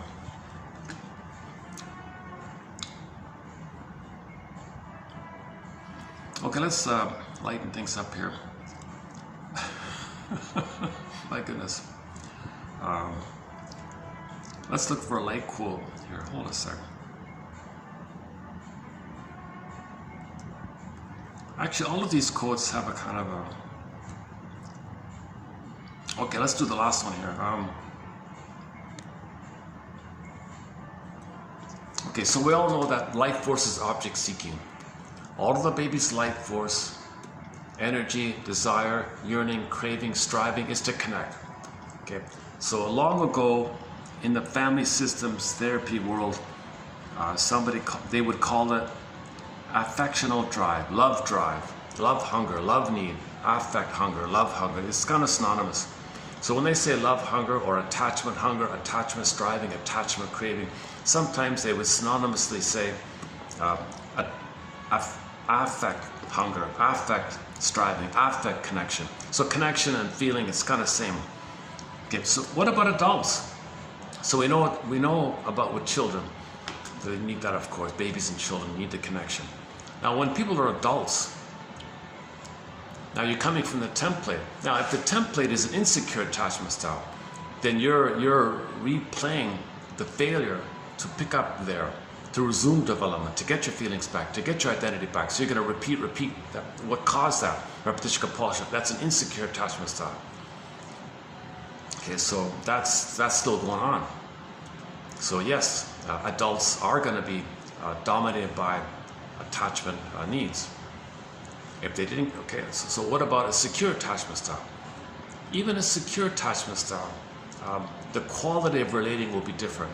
Okay, it'll be more equal, more friendly, more fun, maybe like that Good Times couple. Although they were in dire poverty, that couple, it's sort of the inspiration of the show. They were in immense poverty. They lived in a tenant poverty kind of thing. But they had a kind of a friendly feeling. It almost looked like they could have been a real couple in real life like that. So they connect with each other in a fun, friendly way like that. It seemed. So do adults have this drive, this affection, this feeling drive, this attachment drive, this connection drive, this longing to attach? It seems quite likely that we do. It sometimes takes less obvious form in adults than it does in children and babies. Many psychologists have said that the need, for example, for recognition, think about recognition, degrees, applause, status, etc. In a way, you could argue that these are all expressions of the affectional drive. The affectional drive. Because if you have a diploma, well, people see you. There's a connection. There's other people there, right? If you, I don't know, if you do a good job.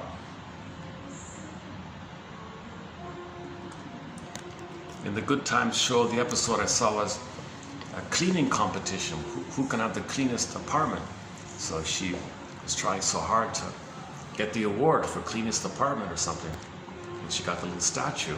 So it was connecting. It was connecting to the people around her, the status of having the cleanest apartment. There's a pride like that. So she's seen, she's recognized by others somehow. So whatever you do, there's going to be a connection involved, right? So whatever you do in life as an adult, there's always some context. We're all interconnected. We're all interconnected like that. Even narcissists who live in a cocoon within a cocoon, they use others as things. So they need others they thingify people, objectify people, but they still need those people. Even though they don't humanize them, but they still need that person. Although they don't relate to them as a person, they still need that person. Right? Okay. Let's take a little musical break here. Okay, let's take up a song here. Let's see. What shall we play here?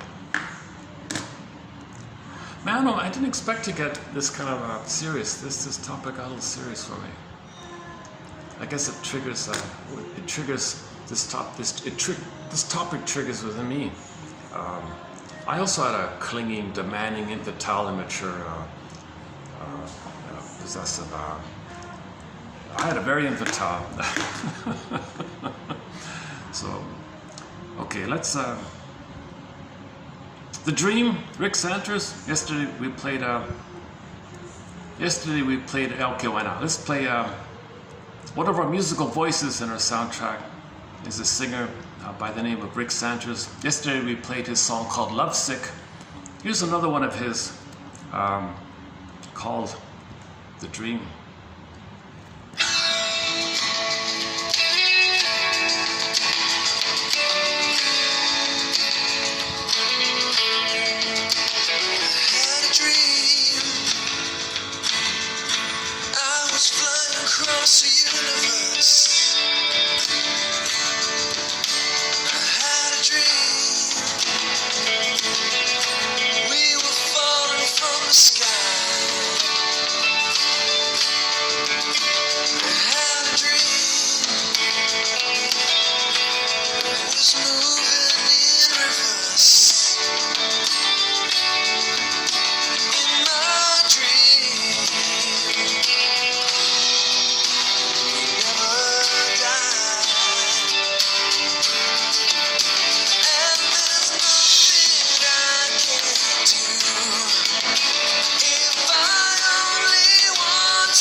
Oh, there's his image there. Oh, there's from the album. That's his solo album, 1996. Song called. That's the third. That's the third track on the album. He's got other good songs in there. Ashes is good, and Got No Time, other one. He's got a few good songs in there. Okay, that's the next quotes are a little kind of related a little bit in the family systems theory. A lot of it is under the umbrella called unconscious collusion. Unconscious collusion. So, for example, the children collude. Parents, you feel badly about yourselves. Well, I'll display I'll display my failure. Then you don't have to see the failure within you. A little collusion like that. So these quotes are kind of in this area like that. Let's see. Okay.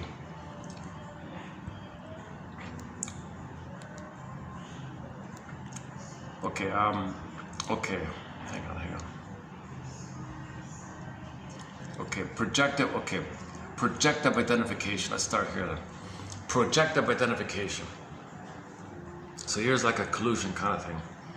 So this quote is about the daughter had a demanding mother. So she married a fellow.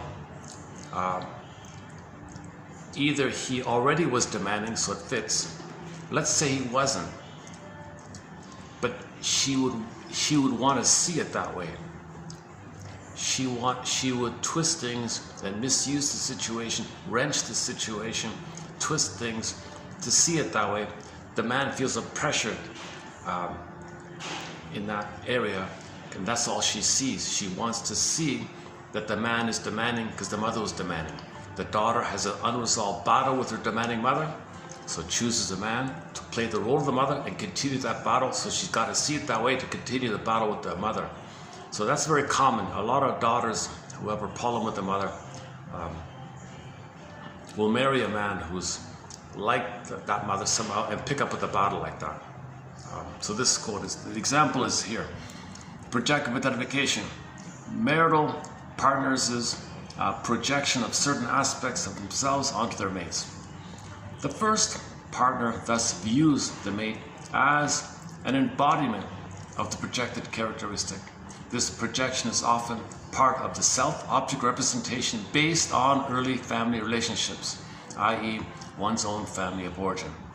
Through the process of projective identification, okay, so you see something that in your mind onto them and behave and identify and interact with them as if their identity is such that they own that thing that you projected onto them. So projective identification.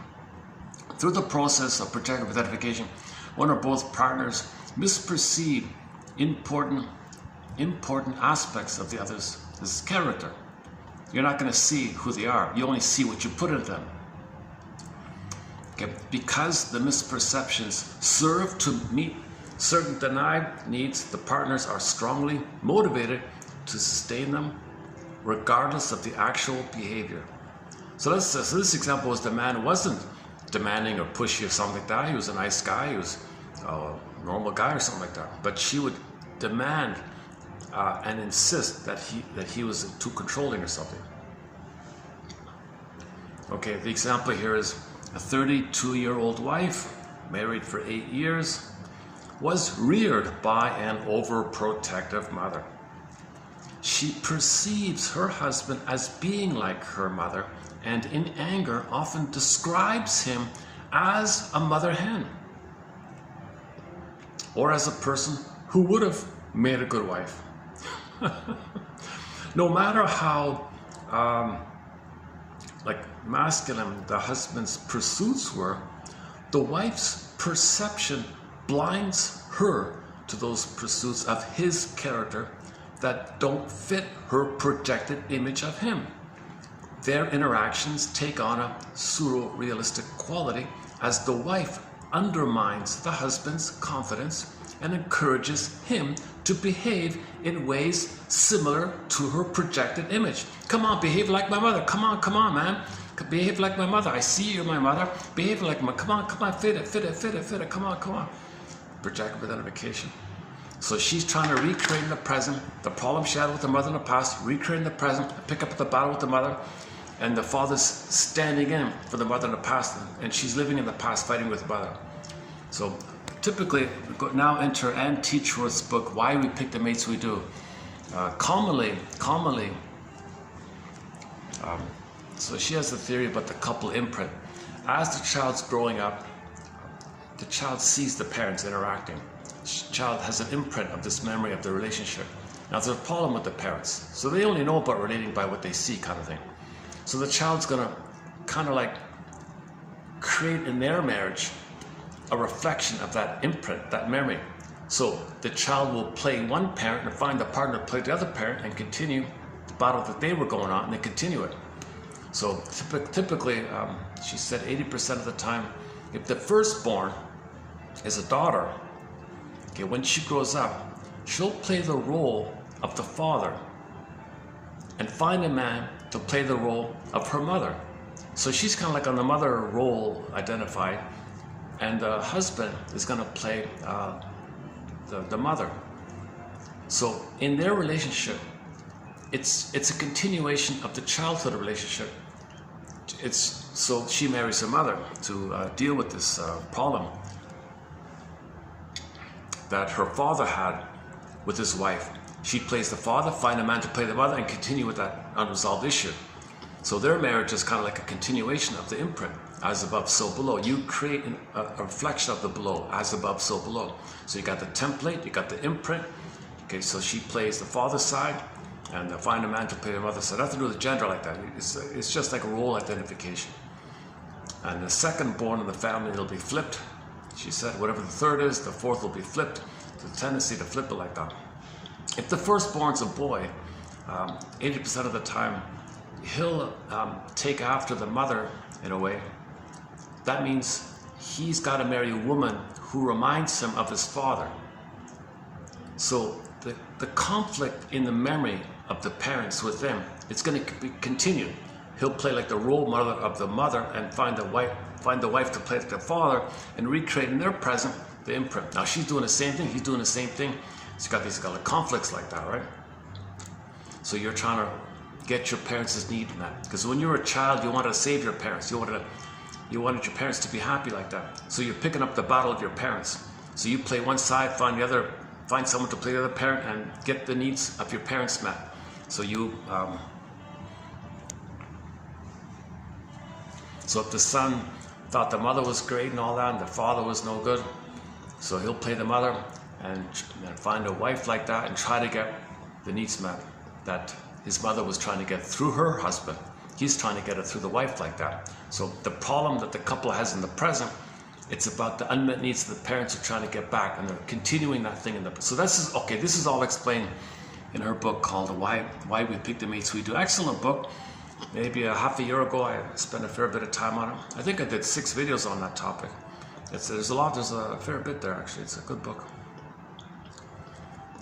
Okay, so this is all related. Next one here, psychological contagion. Okay, individual psychopathology that affects others in the family system. The presence of maladjustment in the parents can increase the probability of disorders or maladjustments in their children. In other cases, if one family member in treatment improves, the other member may develop symptoms of the pathology. Give the family systems theory, right? Try to sustain the family system or something. So if JJ becomes serious, maybe one of the other kids becomes the clown or something, I don't know. Okay. Or improvement in a sick member may bring shifts in family alignments. The family members may resist changes because of their unconscious needs to keep someone ill. So the family may want one of the children to be scapegoated. The parents want one child to be miserable so they don't face the misery within them. But if that child gets healthy, they'll sabotage the healing of one of the kids. Thus, parents sometimes use a child's symptoms as a defense against their own anxiety, shifting their problems to the child and resisting the therapist's attempts to clarify their emotional conflicts. All right. Okay, related to this is called pathologic need complementarity. Complementarity. Did I spell it wrong? Okay, unconscious needs of the parent to shape the psychic structure of the child. Whoa. So that mother wants to shape the mind of the child.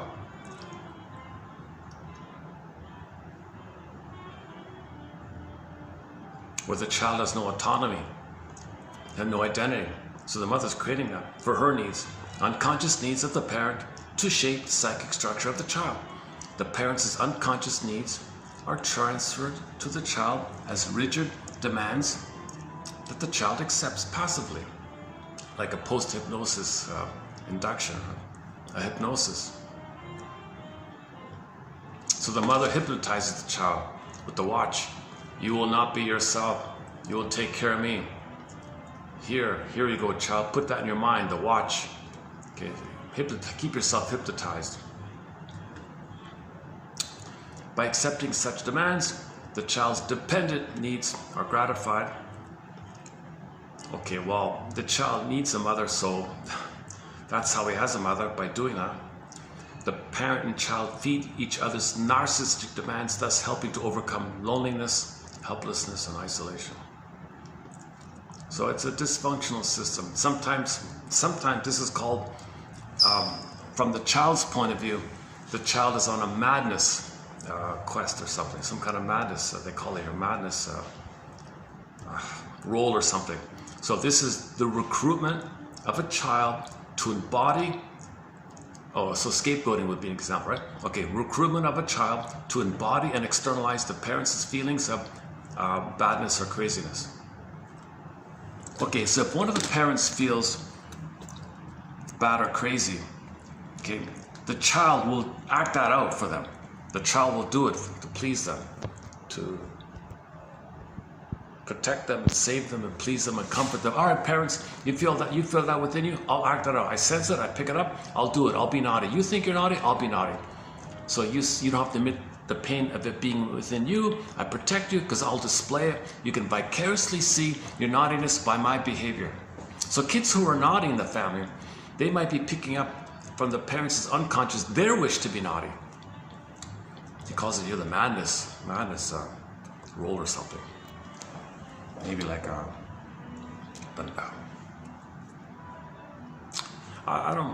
there's got to be a better term for this. I'm not sure what the right term for this is going to be. Scapegoating. So in the family roles of the child, we've got mascot, the loner. The loner is going to be the parents' wish for freedom and autonomy. So he's the loner, like that. The clown one, for the tension. The star one, the hero one, the lost one. The scapegoat one. That child carries all the shame and anger. But one kid, here's another one. One kid is going to display defiance like that. So back to the JJ, the Good Times TV show, 70s show. Maybe the youngest one, he's only 10 years old. The father calls him a militant midget because the youngest one goes to the library and reads about all the true history of Africa and slavery and all that. He reads all that stuff, and he's on the way to becoming like a Malcolm X or one of those guys, right? A Panther, one of those guys, right? He's on the way to becoming like that. So maybe in a way, that child is influenced because the father is a total. The father is absorbed into the system and all that. Everyone in that family fully accepts the loss of their culture, their history, like that. But that one kid says, no, there's something wrong here, what happened to us? So maybe he's reflecting that deep inside of them, they want to rebel. They want to keep the spirit of the African culture or something. So one of the kids was like that. So maybe the kid picked it up in the parents' that long, long ago, they belonged to a group in Africa somewhere, and maybe the kid picked it up and studied African history like that. Actually, it's a good show because you learn a little bit about African history from that kid, or the scriptwriter, let's say, from the scriptwriter who gave the script to the kid. You learn from the scriptwriter and the kid about Black history a little bit, because the regular schools don't teach anything about Black history. Zilch. Now, I personally I did that myself. I was reading about Indigenous a little bit myself. Learned nothing about that. Zilch. My God.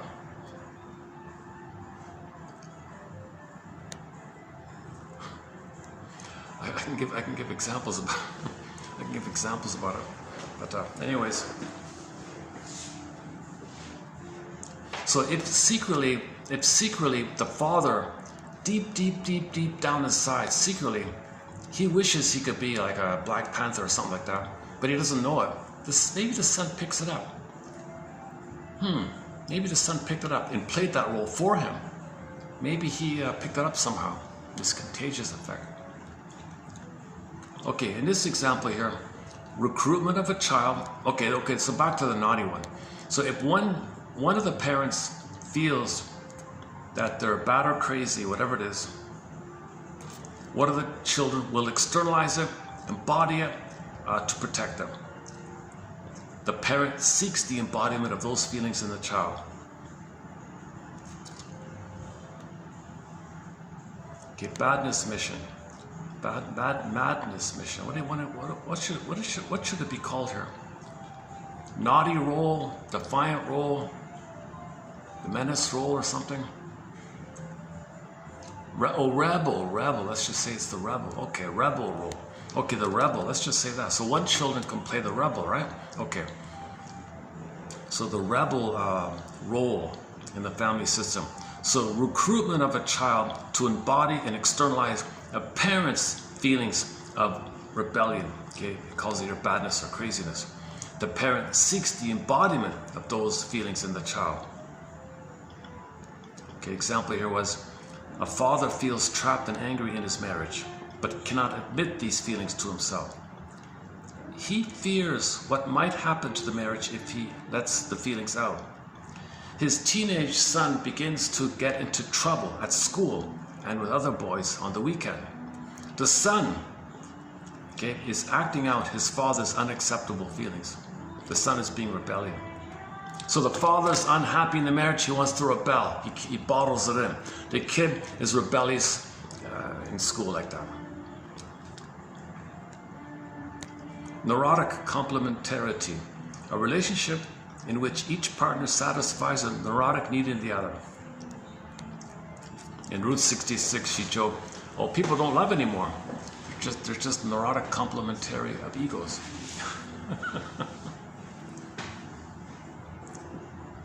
Okay, and these other two here, I've never had this. I've never experienced therapy, so I don't know if this really works or not. But I've seen this sometimes. It's called paradoxical therapy, where you prescribe the symptom. Or you're doing this thing you don't know where. I prescribe it, do it, to make them aware of it, right? Or you're doing this defensive thing. Okay, I prescribe it. Go ahead, do it. So it makes them. It prompts them to make aware of it. So if somebody's doing something they're not aware of it, prescribe it. So let's say your friend is I don't know, a smoker, I guess. Hey, hey buddy, next time you're feeling anxious, here's what I want you to do. I want you to run to the store and buy a carton of cigarettes, okay? That's my prescription. That's to help you. That'll help you. I think that's going to help you. Actually, why don't you double it? Buy 2 boxes. So he goes to the store. He's more conscious of it, right? He's more, I don't need to do this. Why am I doing this? It's good because what the friend said, it might give you that reflective pause like that. So you prescribe the thing he's doing so he can be aware of what he's doing. He's an emotional eater. Yeah, you feel lonely. Buy 2 pints of ice cream, not just 1. You got to buy 2, you see? You got to buy 2. The problem is you're not buying 2. You're only buying 1 pint of ice cream. You got to buy 2. Get it, buddy. Next time you feel lonely, Your mistake is, your problem is you're only buying 1 pint of ice cream. You gotta buy 2. Oh, really? Goes to the store, about to, what's this about 2? Why? So just pause. It's just some kind of paradoxical way of, it's just a little trick, a helpful, benign trick to make people pause and think about it. So this is called prescribing the symptom, directing the person to engage voluntarily into symptomatic behavior. The behavior is then no longer spontaneous because the client has stepped outside his frame of symptomatic game without end, repetition compulsion. Okay, a variation of it is called prescribing the defense. Recognition of the defense and requesting that the client to maintain his line of defense. For example, a withdrawn husband shuts off his feelings, and his frantic wife tries to get through to him by constantly expressing her feelings, much as his mother used to do. The therapist acknowledges the importance of controlling feelings to the man. Sir,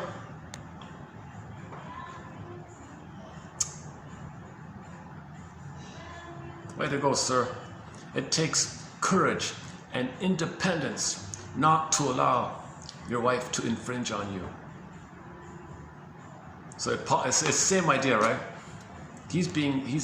The mother wanted him to explain himself or something like that. So when the wife wants to communicate, he thinks he's triggered of the mother's demands. The wife just wants to talk. No, you're my demanding mother. So the family therapist says, sir, Mr. So-and-so, yeah, it takes courage and independence not to allow your wife to infringe on you. Oh.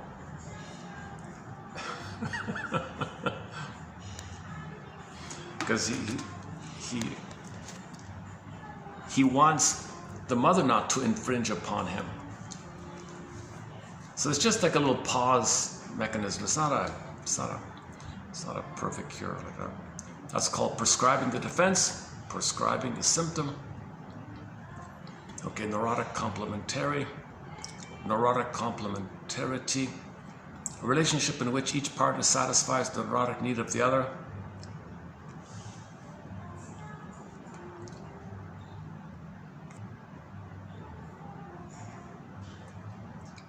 Okay, the child being rebellious to comfort the parents who wish they could be rebellious, but they can't. So to make them feel better, they vicariously, openly display it so they can vicariously see the rebellion displayed by the rebellious child. So they're trying to protect the parents, save the parents, but they're going to be in trouble because of this. Pathologic need, complementary.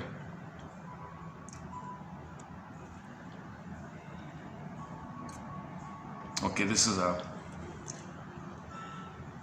related to a protective identification, related to psychological contagion.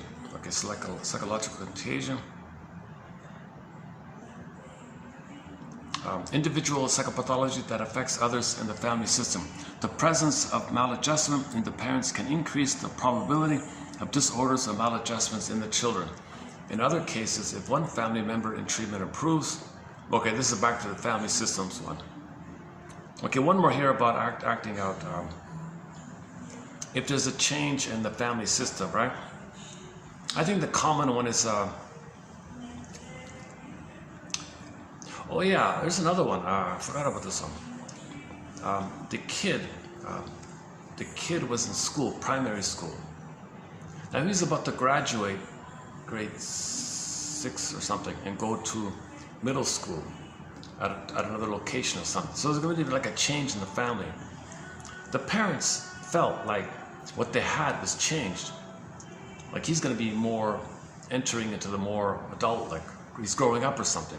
So when the kid's growing up, the role that the kid played to sustain the parents, something changed. So the parents freaked out somehow. He started drinking, she started smoking. They felt a lot of anxiety when the child went to a different school or something. And then later, when the child graduated, same kind of, it happened again. And then they might act out or something, might do some destructive. thing. He might start gambling, losing money. They do some distracting thing, so it's called acting out. So when in the family, if there's some kind of change, i.e. the kids leave home, then the parents feel anxiety because it triggers separation anxiety because the kid was playing like a surrogate parent for them. The kid was holding them. That kid was holding the two, right? He was scapegoater or playing a role for them, and now that's gone, that feelings is going to come up in them. So to get away from the feelings that are now coming up in them, okay, then they might act, quote unquote, act out. That means do something destructive. It's a distraction. Make yourself distract.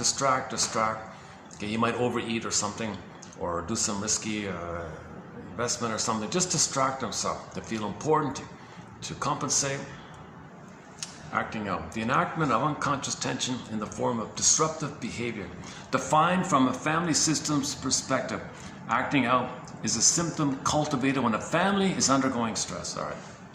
One more here, splitting. I forgot about that. Here's a clear, this is one of the simplest, clearest definitions of psychic splitting. Okay, psychic splitting. In object relations theory, okay, psychoanalysis, object relations theory, okay, object relations theory is the study of the internalization of interpersonal relationships. Baby, mother, interpersonal, you study how he puts it in his mind. Okay, internal objects. Things are fragmented. Mother's partly this, partly that. In correspondence to those parts, there's a self-part representation linked to those part other representations. Now you got little templates like that. Object relations theory.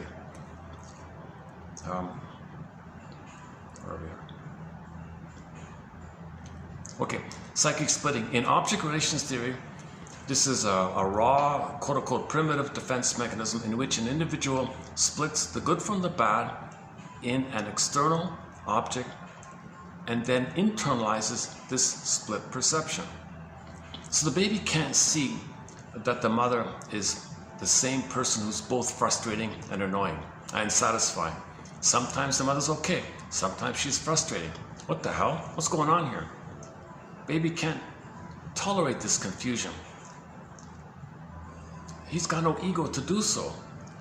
He's in immense pain sometimes with the mother. He's satisfied sometimes. What the hell? What's going on here? Are there two people here? Maybe there's two people here. Okay, good breast, bad breast. Good mother, bad mother. Oh, he managed. He figured something out here. So in the outer world, he makes it up that there's two mothers. Good breast, bad breast. There's only one mother, one breast, right? You know what I mean. There's only one mother there. But when she's satisfying, fine, he gets that. But when she's hurting him, that's not the same one who just satisfied him. Plus, there's no time. He can't refer to any time reference. So if he's hurtful, well, there's one entity, that's the bad mother. Oh, there's the good mother. Oh, bad mother, bad mother, good mother. Okay, oh, either or, inside. Either or, inside. Okay, so it's internalized. Okay. Object relations theory is a study of the internalization of interpersonal relationship. So in an interpersonal relationship, if the child ends up in this mode, okay, mother's hurting him, bad breast, bad mother, monster. Oh, good mother, goddess. Okay, either or. He needs paradise. When his needs for paradise are not met, click, he's in hell. It's heaven or hell for the baby. Breastfeeding is a question of heaven or hell for the baby. There's no both and. There's no both part heaven, part hell. Okay, there's no, okay, Enter the Street Heart. Their second album is entitled Under Heaven, Over Hell. And there's a song on the vinyl called Storyteller, and there's a lyric in there, Under Heaven, Over Hell, for the title, the album title. Baby can't do Under Heaven, Over Heaven. It's heaven or hell. Oh, sorry, it's either heaven or hell. You can't do Under Heaven, Over Hell. You can't do middle ground, shades of gray, ambivalence, confusion, partly this, partly that, same. He can't hold this idea that mother's both. It's too confusing for him. He needs paradise, he needs bliss. He gets it fine. Doesn't get a click, he's in hell. He's gonna perish. He's terrified. He's in hell. He feels shame and rage. That's hell for him. It's hell for the baby to feel shame, dejected. Mother's not there. Mother's on the phone. Click, he's in hell. Mother's there. Oh, he's in heaven. Heaven, hell, heaven. So in the outer world, in his perception, and outwardly, there's some kind of either or. Mother's goddess or demon. Goddess or demon. So you internalize in your mind goddess and demon. God and parts of representation. Okay, love and special and beautiful, happy, or dejected, defective, no good, worthless, and all that stuff. So this is psychic splitting. A simple way of talking about Remember, this is an introductory book for 101 psychology. In object relations therapy, a primitive defense mechanism in which an individual, i.e. a baby, splits the good from the bad in an external object, the mother, and then internalizes this split perception. He internalizes this split perception.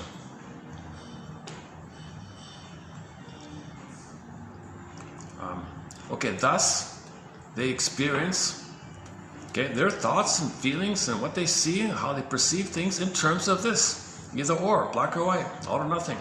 They see it that kind of way. And they don't care about the complexities and the shades of gray, and every side has two stories, and everyone loves or cries for love. They don't see it that way. No, either or. It's simple like that, right? So, for example, a child views their mother as being all good, and the father is all bad. An adult views her mother as all good, and father is all bad, thus blaming the father for most of life's problems. Mother's all good. So if anybody has that kind of mentality, this is all good, now it's all bad, that's what affects this. That reflects this psychic template. So in the healing journey, you gotta find the both and. It's called finding the both and. Either or precludes mourning, either or precludes development and feeling. You gotta get out of this either or thing. You gotta find the both and. Now open a door, another door. Open that door on finding the both and. There's a 10-hour video. So we do the 3 Faces of Eve, Inside Out film, the Baba Yaga story, about the both and so on. Okay, why don't we just read these out here? Let's let the phone. I'll let the phone read it out here. Let's see. Hopefully it'll work here. Let's see. What is that? That's 3142. Okay, I'll let the iPhone read this out here. Maybe I'll lower the volume. Should be okay, right? You know, it's funny. This phone picks up some of the copyright.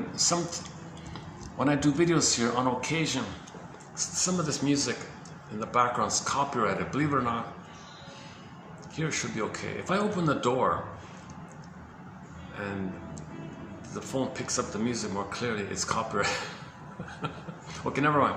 Let's read these quotes out, the ones we just talked about here, in my anxious way, in my caffeinated, anxious way here. Weeks and L. Labate. No. Prescribing the defense. Why does it do? Okay. I've been struggling.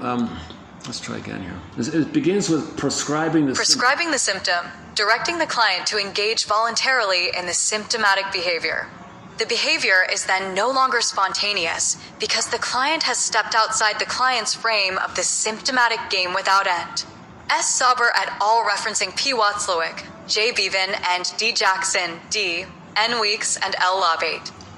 Prescribing the defense, recognition of a defense and requesting the client to maintain his or her line of defense.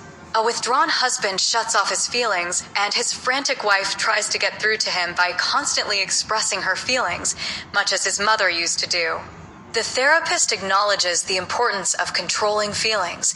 It takes independence and courage not to allow your wife to infringe on you. S. Sauber et al. Referencing PPAP. Neurotic complementarity, a relationship in which each partner satisfies a neurotic need in the other. S. Sauber et al. M. Referencing A. Rutledge, S. White, and C. Hatcher. Madness mission, recruitment of a child to embody and externalize the parent's feelings of badness or craziness. The parent seeks the embodiment of those feelings in the child. A father feels trapped and angry in his marriage, but cannot admit these feelings to himself. He fears what might happen to the marriage if he lets the feelings out. His teenage son begins to get into trouble at school and with other boys on the weekend. The son is on a mission to act out his father's unacceptable feelings.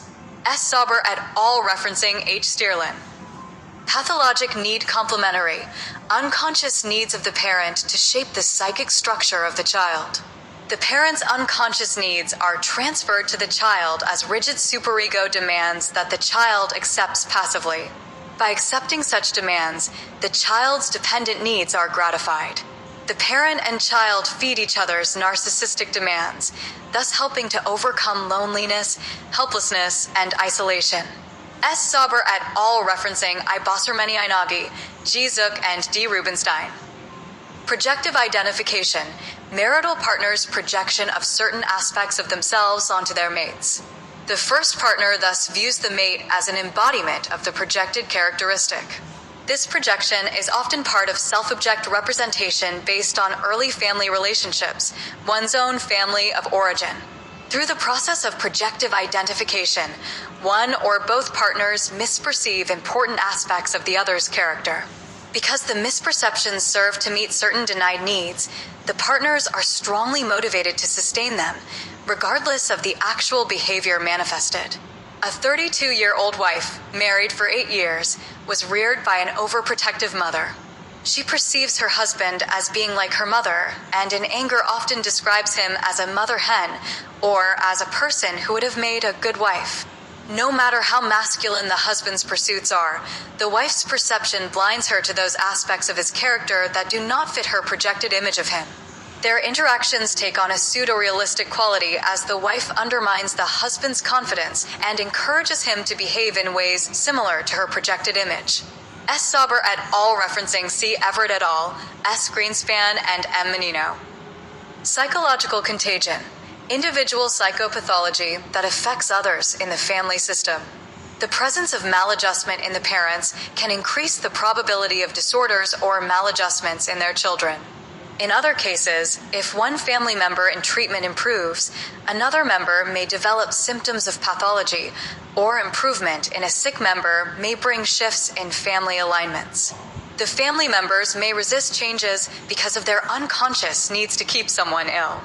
Thus, parents sometimes use a child's symptoms as a defense against their own anxiety, shifting their problems to the child and resisting the therapist's attempts to clarify their emotional conflicts.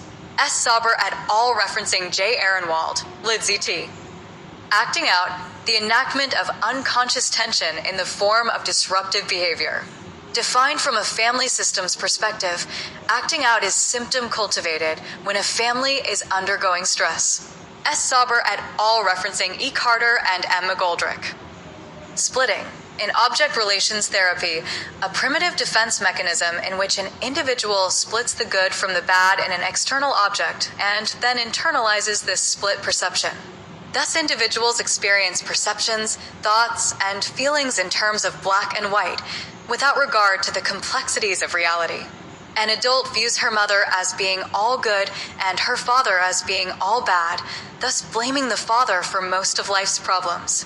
S. Sauber et al. Referencing C. Everett et al. An unresolved symbiotic attachment between child and mother. The attachment is initiated by the emotional immaturity of the mother, who uses the child to fulfill her own emotional needs. A mother feels guilty because, while she covertly does things to block the child's development, she simultaneously tries to force the child to achievement. The child, once entangled, tries to perpetuate the symbiosis, along with an opposite effort to grow up. The father passively permits himself to be excluded from the intense two, some, and marries his business and other outside interests. S. Sauber et al. Referencing M. Bowen, M. L. Labate. Do we too have an active affectional drive? It seems quite likely that we do. It sometimes takes less obvious form in adults than it does in infants and children. More than one psychologist has suggested that the need for recognition, the need to attain a certain status, earn degrees, enjoy applause, and so forth, are all expressions of the affectional drive. Be frank. TQ 3142. Okay, like the computer-generated voice just said, that was TQ 3142. And today's one's below. Let's see. What do we? It's from Mr. Clark. Yeah. So this the ones for today 3096. This comes from like 100 and something year old book. So I've discussed this about a month ago a fair bit. I'll just leave it there for reading. But Harry remains fixated mainly at the level where the dependence on the mother has brought, okay.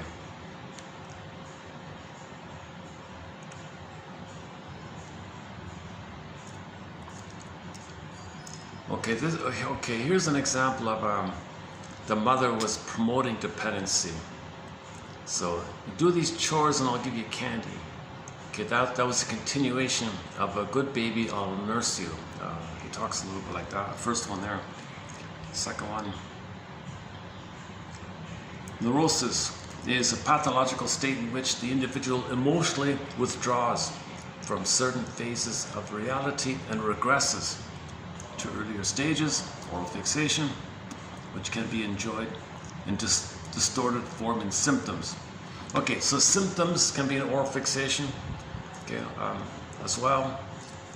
All the negative personality types are oral fixation, cynicism and sarcasm, like that. The bullyism, okay, the machizoism, all that stuff. Okay, emotional eating, cigarettes, gambling, promiscuous sex without love, of course, oral fixation. If the man is obsessed with women's memories, that's an obvious one.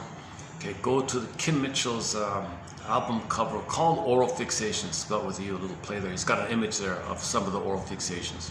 The drinking and the eating and overeating and the memories, like that. Okay, oral fixation, open that door, that's another 10-hour topic recently discussed. The client's attitude toward the analyst is readily seen as a repetition of earlier feelings directed towards his parents. Okay, that's called transfers, right? Through the close contact of therapy, he transfers some of his emotion onto the analyst, functioning as a parent substitute. Such a relationship is called a transference relationship. So if there's a problem with the parent, okay, so mother and baby are two people, intimate, two people, okay, in the therapy room, two people in the little room, he's the doctor or the account specialist and you're in need. It kind of triggers what happened in the past. So you're going to recreate in the present the past to know the past. That's called the transference acting out, symbolic acting out, showing, recreating the present, the past, which you don't remember. We don't remember, we're looking for history. Okay, we're looking for memory and history. So we recreate it as a communication. And the therapy project is to put it all into words, to give you a memory and feeling. Now know what you couldn't back then. Now feel what you couldn't have felt back then, called mourning, and then you stop repeating, right? Okay, his definition of projection, the repressing of an inner wish, something within, something that's repressed, which finds expression outwardly. Okay, his example here is, okay, he's angry at someone, he says, oh, you're angry at me. Okay, a simple one, all right. What character, okay, one on narcissism, let's skip that one here. Let's do narcissism. Okay, there's a lengthy one on narcissism. Let's not do narcissism. Today was a little too, I'm not balanced with today's quotes. I try to have a little more fun. Yesterday was a good example. Yesterday had some fun, a balance of fun, serious quotes. Masterson, excellent quotes, helpful, encouraging quotes by Masterson, and some of the definitional terms. That was a nice balance, yesterday's quotes. No, not yesterday, the day, was it David? Yeah, yesterday's one was a nice balance, I thought. That's a 95. Now this one is a little too heavy. I didn't have any fun. Maybe I can dig up something fun from, let's see, Good Times was, let's see if I can dig that up. Oh no.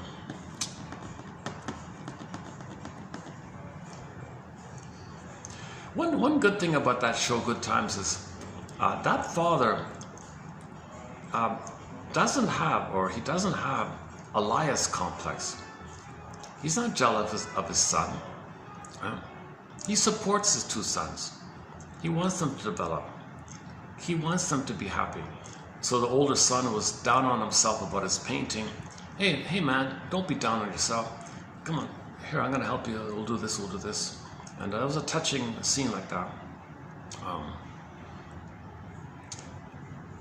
That's the one where he was gonna enter a painting contest. That one there. So he was a good father, actually. Although it was, they were all shouting all the time.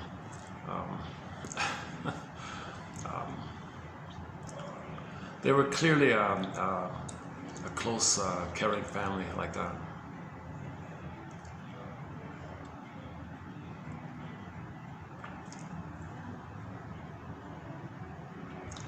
Okay, one comic scene was, one comedic scene I remember was, they met, they received a visit, a guest, one of these televangelistic scam artists. So there's a guy who cons people in the church thing, and that fellow visited the family because he wanted to hire the father as a helper because he's an honest guy. He needs an honest guy on his team or something like that. So he came to the family to visit him. So JJ came up and said, "Hey everybody, there's a very fancy limousine there. Wow, I never saw such an expensive, luxurious car in this poor neighborhood here. Wow." Oh, and then, well, no, yeah, I know this guy. He's the minister guy on TV. Oh, I recognize you. Wow, you've got a lot of money here. God takes care of me, he said. Oh, well, he must have blinked because your hubcaps are gone.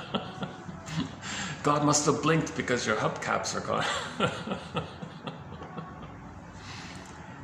Good time, he's got good timing. That JJ guy has a very quick, he's got good timing with his jokes. He's very good in the timing like that.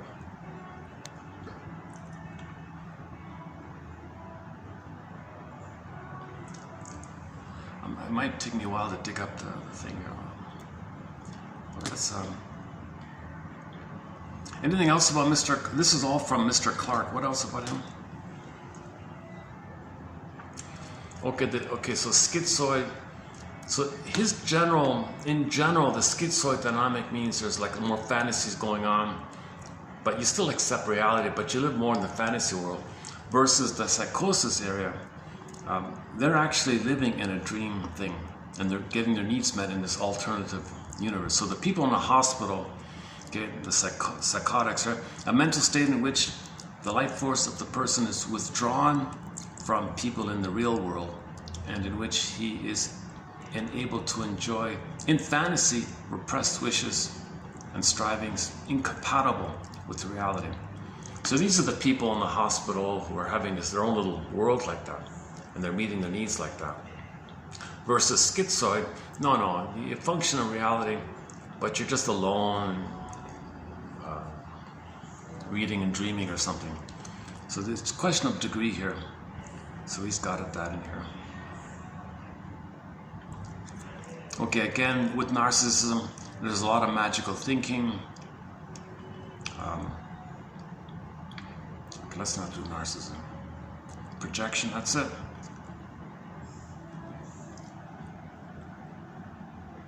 Or fixation. Yeah, okay. Maybe this one's a little bit. Keep this one in mind. This is 1920 something. This one by Clark here, but it's not too bad, anyways. One sec here. Let's.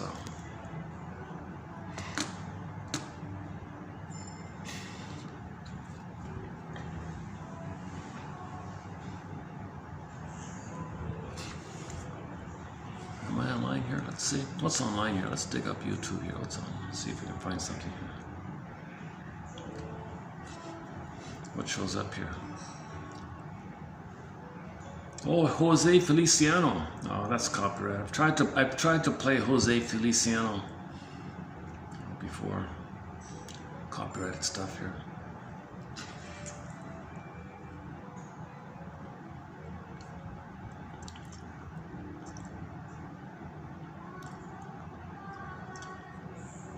Well, maybe we can play Oma Wumi, that little clip. Well, here's a fun little. Let's see if I can find here. Oh yeah, this song has been added to our soundtrack. David Cassidy singing as the lead singer for the Partridge Family. A song called It's One of Those Nights, Yes Love. A really nice song. I've tried to play it, it's copyrighted, but that's a nice song, yeah. And we have one quote from that show on our about the gaslighting one. They did a tribute to gaslighting on there. Oh, Jim Croce. We played a song called Age by Jim Croce. So he said, so he had all these escapades, he traveled around, looking there, looking for what he left behind. Something he left behind within him, escape. Okay, so he was an emotional fugitive from the love that he was looking for. He left behind the need for love. He was afraid of it, but looking for it, but afraid of it, but looking for it while afraid of it. So he's searching around for something that was originally supposed to have taken place, escaping from it, but while you're escaping from it, you're looking for it, but you're escaping from it. So Richard Kimball is a fugitive from the justice that he seeks. So from the TV show Future, yeah, I haven't mentioned this in a long time. From the classic TV show The Fugitive, 60s, 70s, whatever. So the guy's innocent. It's a metaphor. The whole thing was a metaphor. We feel guilty, but we're not. But we feel guilty. That whole shows, that's it, the whole thing. So this guy's always running, and some crazy guy's chasing him all the time. So it didn't make sense. Richard Kimball was a nice, helpful doctor. Some crazy, deluded, psychotic police officer was chasing him nonstop. It didn't make sense. The show didn't make sense. But it was a metaphor for within. Within, okay, there's an inner critic bugging us. And okay, that's the memory that we believed that we're guilty when mother hurt us and didn't meet our needs. We were in pain. We thought we were being punished because we were guilty. Mother didn't accept us. We felt shame. We felt defective. Maybe that's why we're guilty, because we're defective. We tried to save the parent. We couldn't, so we're guilty. So we're not born this way.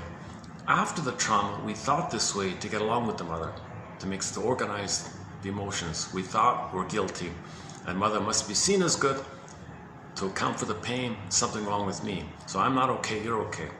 So we're not born guilty, defective, sinner, debt, dupe, guilt, shame. We're not born that. We developed that after the trauma. Okay, so now we become fugitives from the love that we seek. We seek love, but the mother tells us we're guilty. You didn't save me. You didn't fix me. You're no good. You didn't fix me, baby. You didn't cure me. You weren't my good mother. So the child always feels guilty, but he's got to look for love. But the mother is the one telling him he's guilty. Look, okay, so he's an emotional fugitive from the love that he seeks. Right?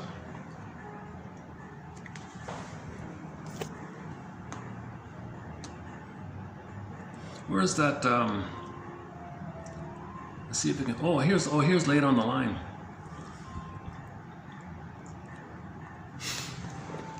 Is there a meeting next door? If there's no meeting next door, I will play Laid on the Line. 1 second.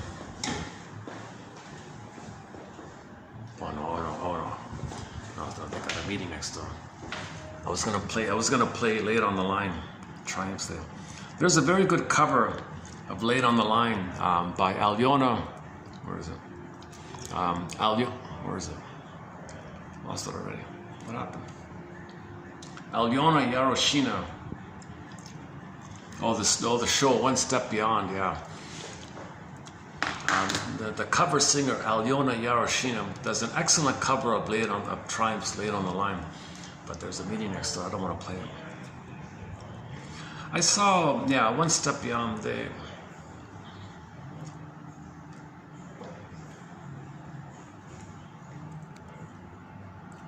They do a lot of telepathy and astral, that kind of stuff. So let's not get into that one. Come on, say what else? Jim Croce.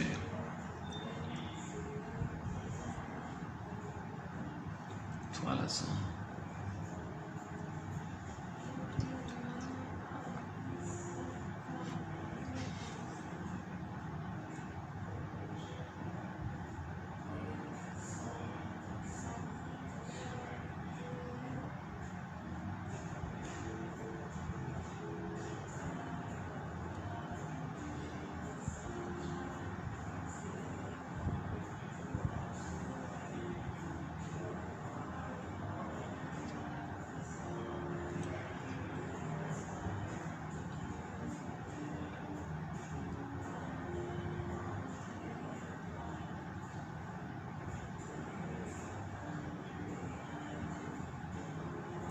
Jefferson Starship. Oh, Jane. Yeah, Jane. Oh yeah, we played the song Jane by Jefferson Starship. Yeah, the meeting. I won't play it. So just in reference to the film, The Three Faces of Eve. So remember, I got a face splitting, psychic splitting. The woman would either play wounded child, wounded, damaged child called frozen child, or she played the critical parent, aggressive parent, freezing parent, frozen child, freezing parent. Okay. Wounded, abused, victimized child, or the aggressive, critical mother. So this woman was playing those two. She was flipping it, called Eve White, Eve Black. Okay. So when the woman was depressed mother, Eve White. When the woman didn't care, carefree, chevalier, didn't care about others, kind of harmful, Eve Black one. Now the daughter was caught in the middle. So the daughter was depressed when the mother was Eve White. The daughter was terrified when the mother was clicked to the Eve Black one. So the daughter had to get sent away, right? For her protection. So she went to this. So this woman went to the shrink. Who is this person? Well, she's neither. Okay, she's not Eve White or Eve Black. She's Jane. So Jane is the new healthy adult. Okay, when you heal your trauma of your critical mother and your abused, victimized child status, you found your ego, the healthy ego, the conscious ego, the adult ego. It's an ego that's both and. Okay. So when you do the forgiveness process, understanding process, you get a both and kind of mind. Then those previous ladies, Eve White, Eve Black, disappeared. Right? So that's your regular state. So you got to resolve either or, frozen child, freezing parent, and get your self. So the self of the mother was called Jane. So on that topic, we play the Jefferson Starship song, Jane.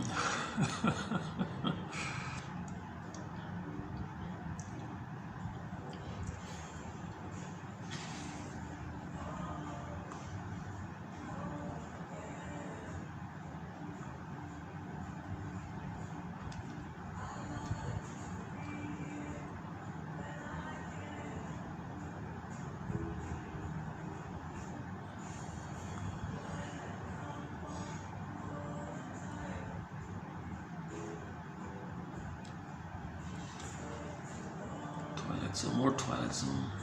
Okay, for the Twilight Zone, a good place to start is Gabe's story. How are we doing here? Let's check the battery. How are we doing here? It's already past 5, eh? Yeah, okay, maybe I should wind it down here. The dinner crowd's going to start to come in fairly soon. Yeah, maybe I'll start to wind down here. Let's see. I want to end up on a fun note. I had 2 hours of serious stuff here. We gotta find something fun here to end up on. Oh, not that. Oh my God.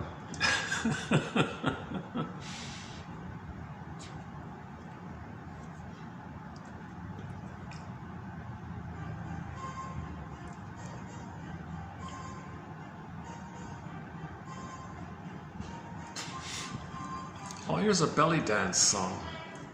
Should we play the belly dance?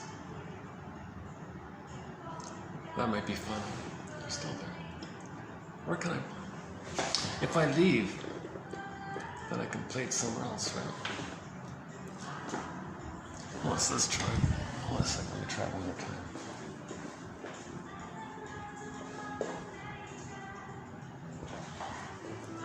Yeah, maybe it's okay. Let's play this. Belly dance, the belly dance music. I think I heard it once before. It's not bad. Called what's it called? Din Litur. What a memory, eh? The phone's got quite a memory. I think this is like maybe 2 years ago I heard this, and it showed up here, eh? How does it go again? Let's see. Is it copyrighted? I don't know. Maybe it's copyrighted.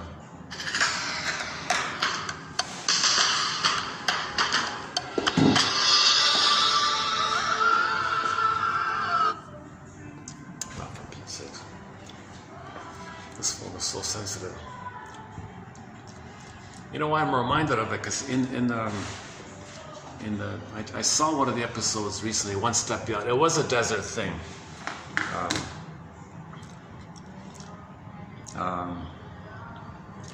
There's a they had a. Okay, this is the astral stuff. So apparently, in the one of the episodes of the One Step Beyond one, I forgot which one it's called. Oh, what happened to the song here? Oh, Jesus. Hang on.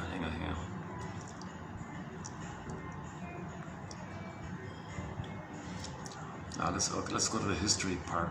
History. Where is it here? Oh, there it is. Din Latier. Is that it?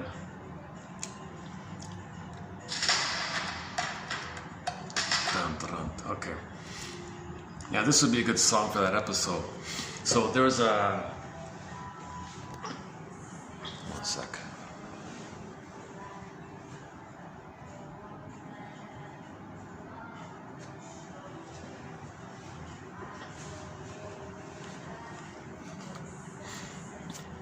Okay, we don't really cover too much of these kind of psychic phenomena like this, but the Twilight Zone's analytic scripts and unconscious, and they're very analytic about psychoanalysis. The prior show was called One Step Beyond, Next Step Beyond, those two. They didn't talk about psychoanalysis, they talked about, so the episode I saw was, there's a guy, there's a disabled guy or something in the house. He had an accident or something, he couldn't move or something. He read a lot. He read about other places. The rain's coming in. Yeah, yesterday it was raining as well. So here's sort of the mysterious thing. He was so immersed in these stories of life in the desert or something. All these things happening in these desert places or something. Maybe he had fantasies of beautiful women doing belly dances, I don't know. Or maybe he had a harem or something. Maybe he fantasized he had a harem or something, I don't know. So this poor guy was disabled. He's in the bed for most of his life or something. So he lived in fantasy land or something. So he would read in the books all these historical events and stories like that.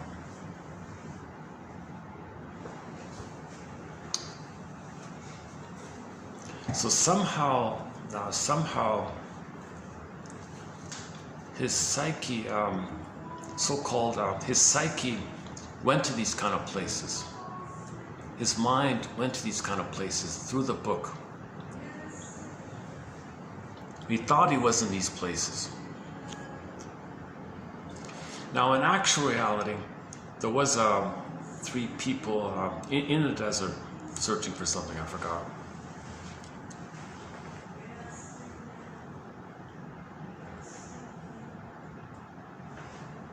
Now, the guy in the bed, thinking he's in these kind of places, he disassociated his mind, like his psyche flowed out of his body somehow. The body's there in a coma or something, and his psyche flew out or something to those places described in the books. So somehow he understood those desert places by what he read in the books. So his mind was there in the books. Now you got these 3 guys, these searcher guys, in that desert place. So this man's psyche enters into the psyche of one of those the leader of that group. Now those 3 guys had a water problem, right? They were lost and didn't have enough water and all that. Now, the leader of the 3 had a psychotic break. He saw that guy in front of him with all that knowledge, with all the book knowledge. So the leader in the desert sees the guy in the hospital. It's a delusion, it's not real, but he sees it there because his psyche went into his mind and he had a psychotic break popping out of him. And now the leader is talking to this guy, and the hallucination image is telling him, oh yeah, I know where the water is. Yeah, I read all about it. You go this way for 10 miles, you might find a well. There's a story that long ago there's a lake over here. It should still be there. Yeah, there should be a lake over there. Go that way. Okay, so they would go to, so they did it. They followed it. Now those, now they,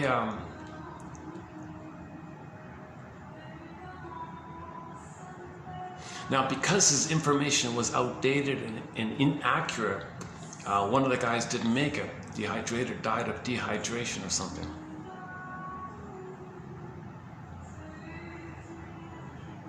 He felt guilty or something. Hang on.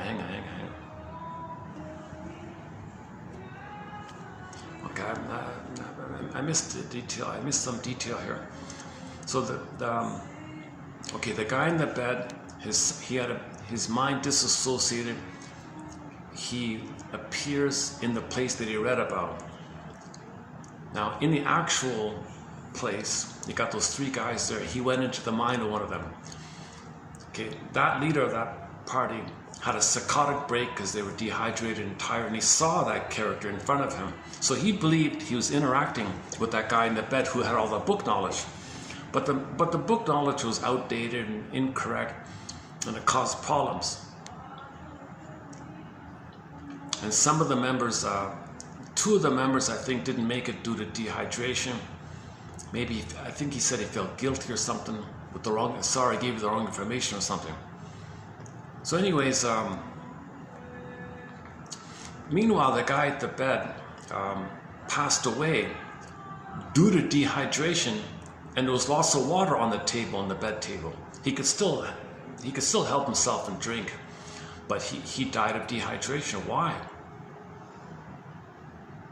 Because he thought he was with those people and they were all suffering like that. Now there was one survivor, somehow one guy managed to survive to report all this. And the guy who was reporting it said, oh, your son? Wait a minute. I met him. He told me to give you a message to you. That's why I'm here. He wanted you to know that he was over there and I met him. What are you talking about? He's been in the bed the whole time. What are you talking about? I met him. So they went to the bedroom. Where's his photo? That's him. That's the guy. How can that be the guy? He's been in the bed disabled. He can't even walk or something. The guy's totally disabled. He can't even move his legs or something. But no, that's the guy. I interacted with him. Okay, so the doctor came, no, you had a psychotic break. His psyche went into your mind and you had a psychotic break and you thought about it. But the doctor said, but the funny thing about your story is, your buddies died of dehydration. He in the bed died of dehydration. I couldn't figure that, that part I couldn't figure out. Because in his escapism fantasy, he went to those dry places, and lived in the mind of those three. And they died of dehydration, so he died of dehydration. Because he must have, I guess he must have went into the mind of one of the other guys. The survivor guy, he didn't stay in the mind of the survivor guy. If he did, he must have flew out and went to the mind of one of the people who died or something. So the doctor said, yeah, I don't get this. This is wacky stuff.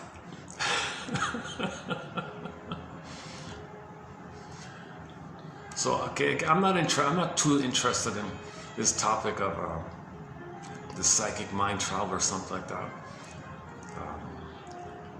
People think you can upload your consciousness into a computer and this kind of stuff. I'm not into that kind of stuff. But this show, One Step Beyond, does it. But it's funny, I saw this thing about the desert, the belly dancer. So in tribute to One Step Beyond, let's play this belly dance song. In the Rain.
That's okay. It's just so, right? Let's find some better.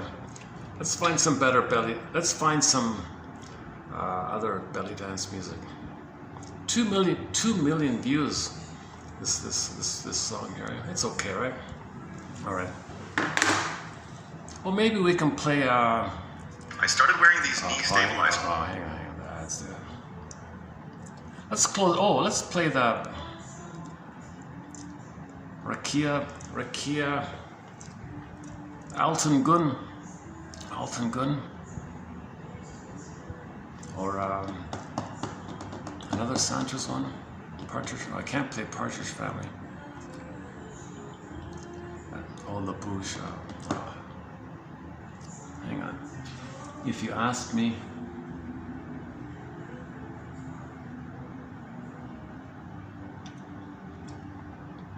Oh, let's play okay, the Doobie Brothers, What a Fool Believes. Okay, let's just close up with, in tribute to yesterday's topic on passionate love, romantic love, What a Fool Believes. This is your fantasy love, right? That you think the other person is going to fulfill all your unmet needs. What a fool believes. You don't even see who they really are. You're not treating them from the point of view of what they're feeling. You're only seeing what you want to see. What a fool believes. Okay, so when this song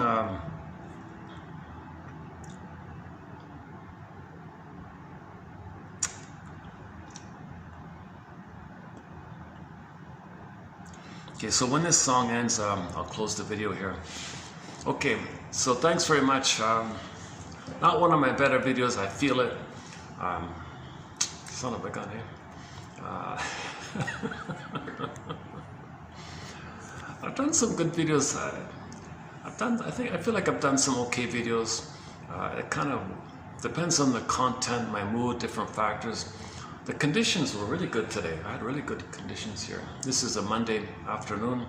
Rain, off season, Monday afternoon. Great conditions here. I didn't have excellent quotes this time around. The quotes are on the weaker end today. What a fool believes. Okay. May the psychoanalytic force be with you.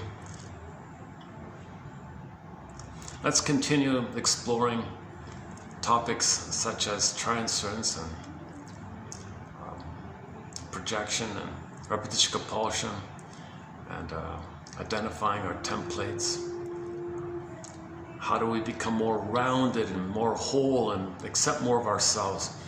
How can we integrate aspects of ourselves that we're afraid to know? How can we get out of denial and reclaim and re-own things? How can we fix our Jane? How can we get our Jane mind, our both end mind, our perceptual reality mind? How can we fix that? Okay, either or, it's not it. You got to get a both and mind. How do we undo from oral fixations? Like, how do you heal from the past? How can you let go of the past, right? That kind of thing.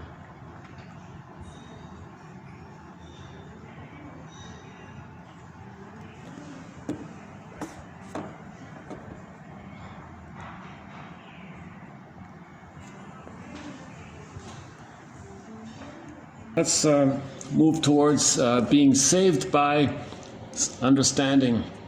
May the psychoanalytic force be with you. Thanks very much. See you in the next video.